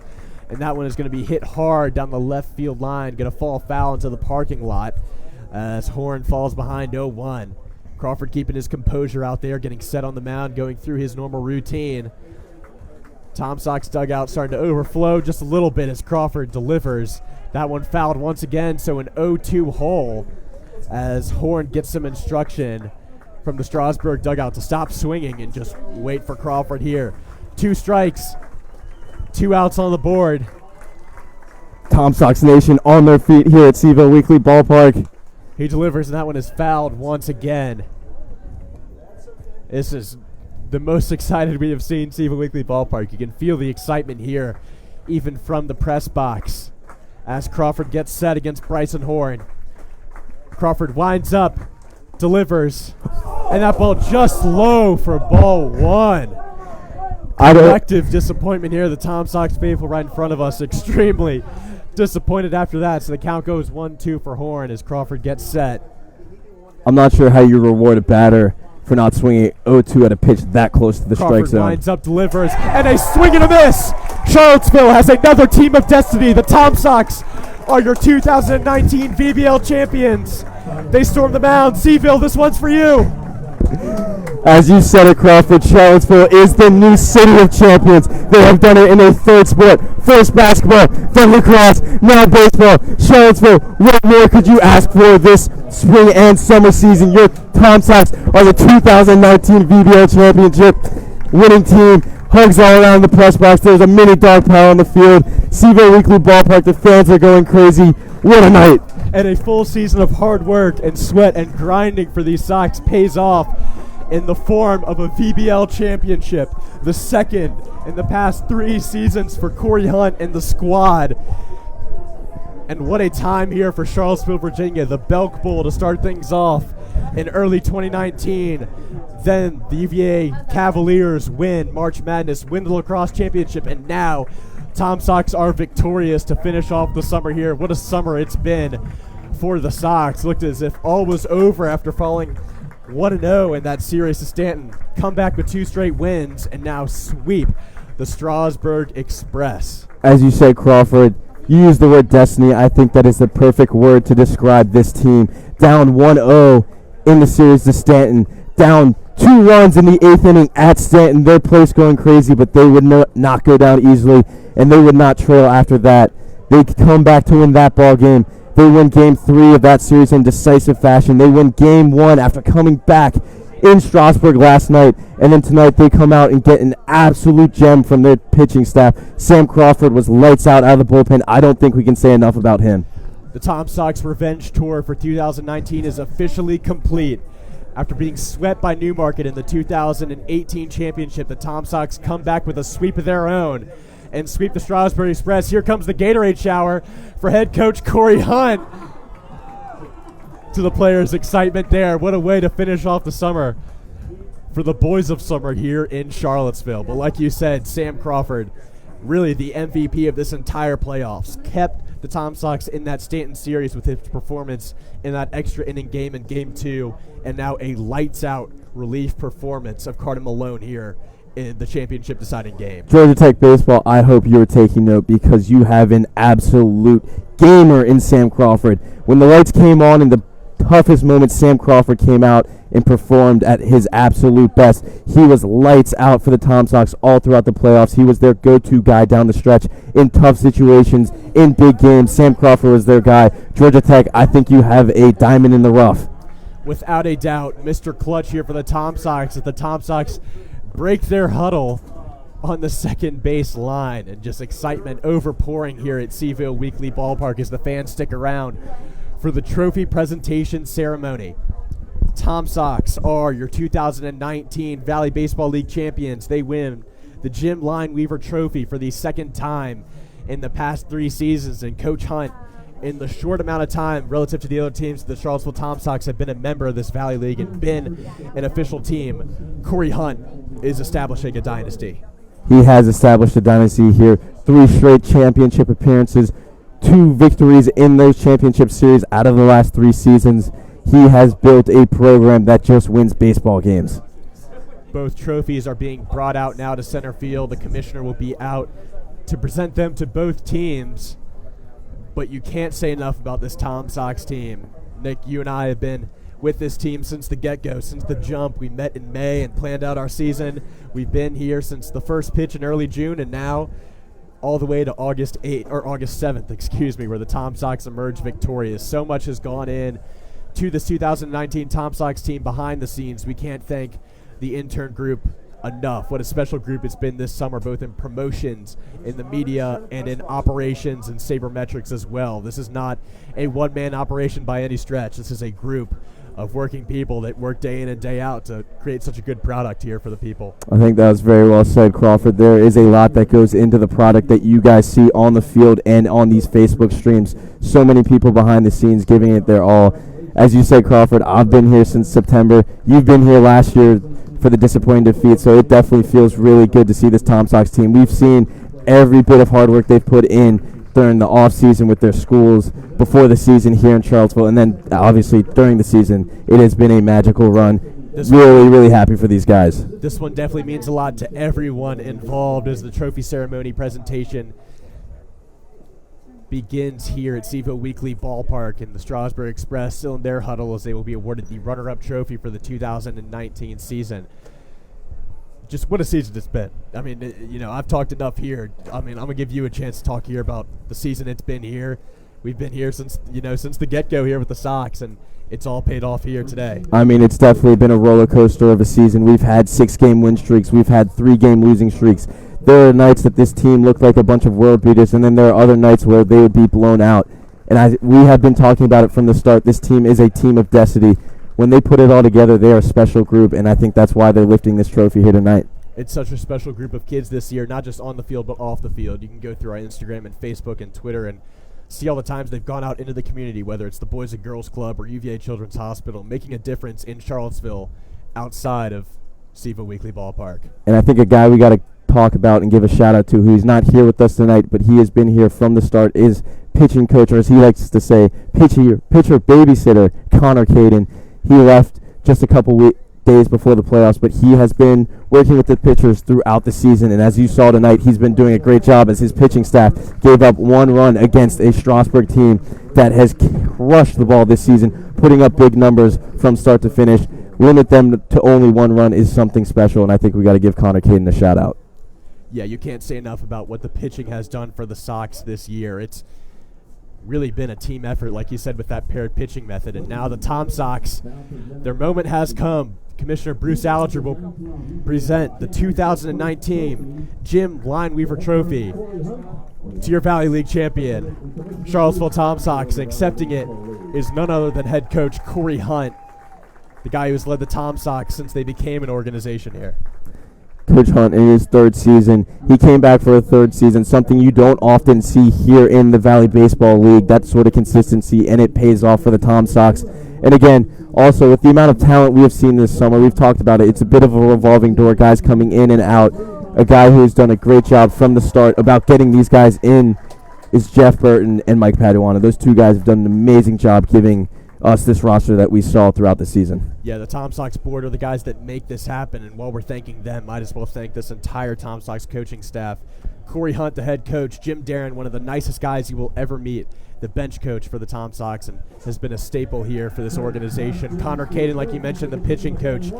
Brandon Cogswell from UVA, the 3rd base coach, and Robbie Swab, who led us with the national anthem earlier, the 1st base coach. As Corey Hunt hands the trophy to the team, and this is just pure excitement and elation here at Seaville Weekly Ballpark. Well, that wraps up our broadcast here of the 2019 VBL Championship game. Nick, anything you want to say before we go? I want to thank all of our viewers in Tom Sox Nation. They've been with us from the start, interacting with our tweets from September, liking our videos on Facebook, commenting, showing nothing but love. We really appreciate your support, and we could not have done this without you guys.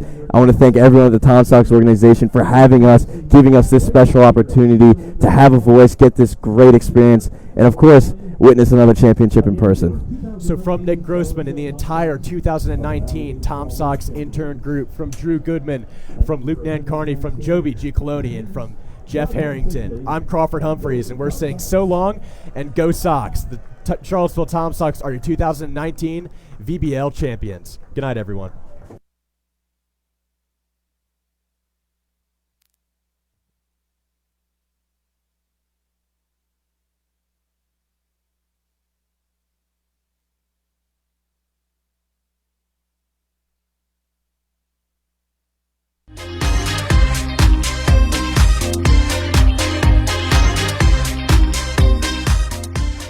Well, that wraps up all the action from here tonight. I'm Graham Knight, and on behalf of the Valley Baseball League, we want to thank our sponsors.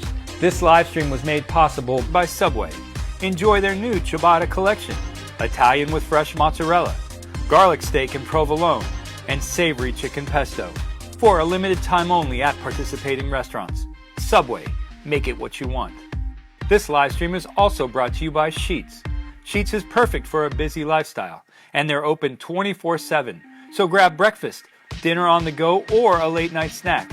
With nearly 600 stores in 6 states, there's always a Sheetz near you. Sheetz, run and done. This live stream is also brought to you by Grace Burrows, best-selling New York Times author. If you can't find romance on the baseball diamond, take a look at graceburrows.com. Grace Burrows, she believes in love and baseball. Before we say goodnight, I want to remind you that this live stream is copywritten by the Valley Baseball League and may not be used in any form of media whatsoever without the express written consent of the Valley Baseball League. If you'd like to use our media, please contact me, Graham, at isomermedia.com. That's Graham, Graham, at Isomer, ISOMERMEDIA. From all of us at the Valley Baseball League, thank you for watching and good night.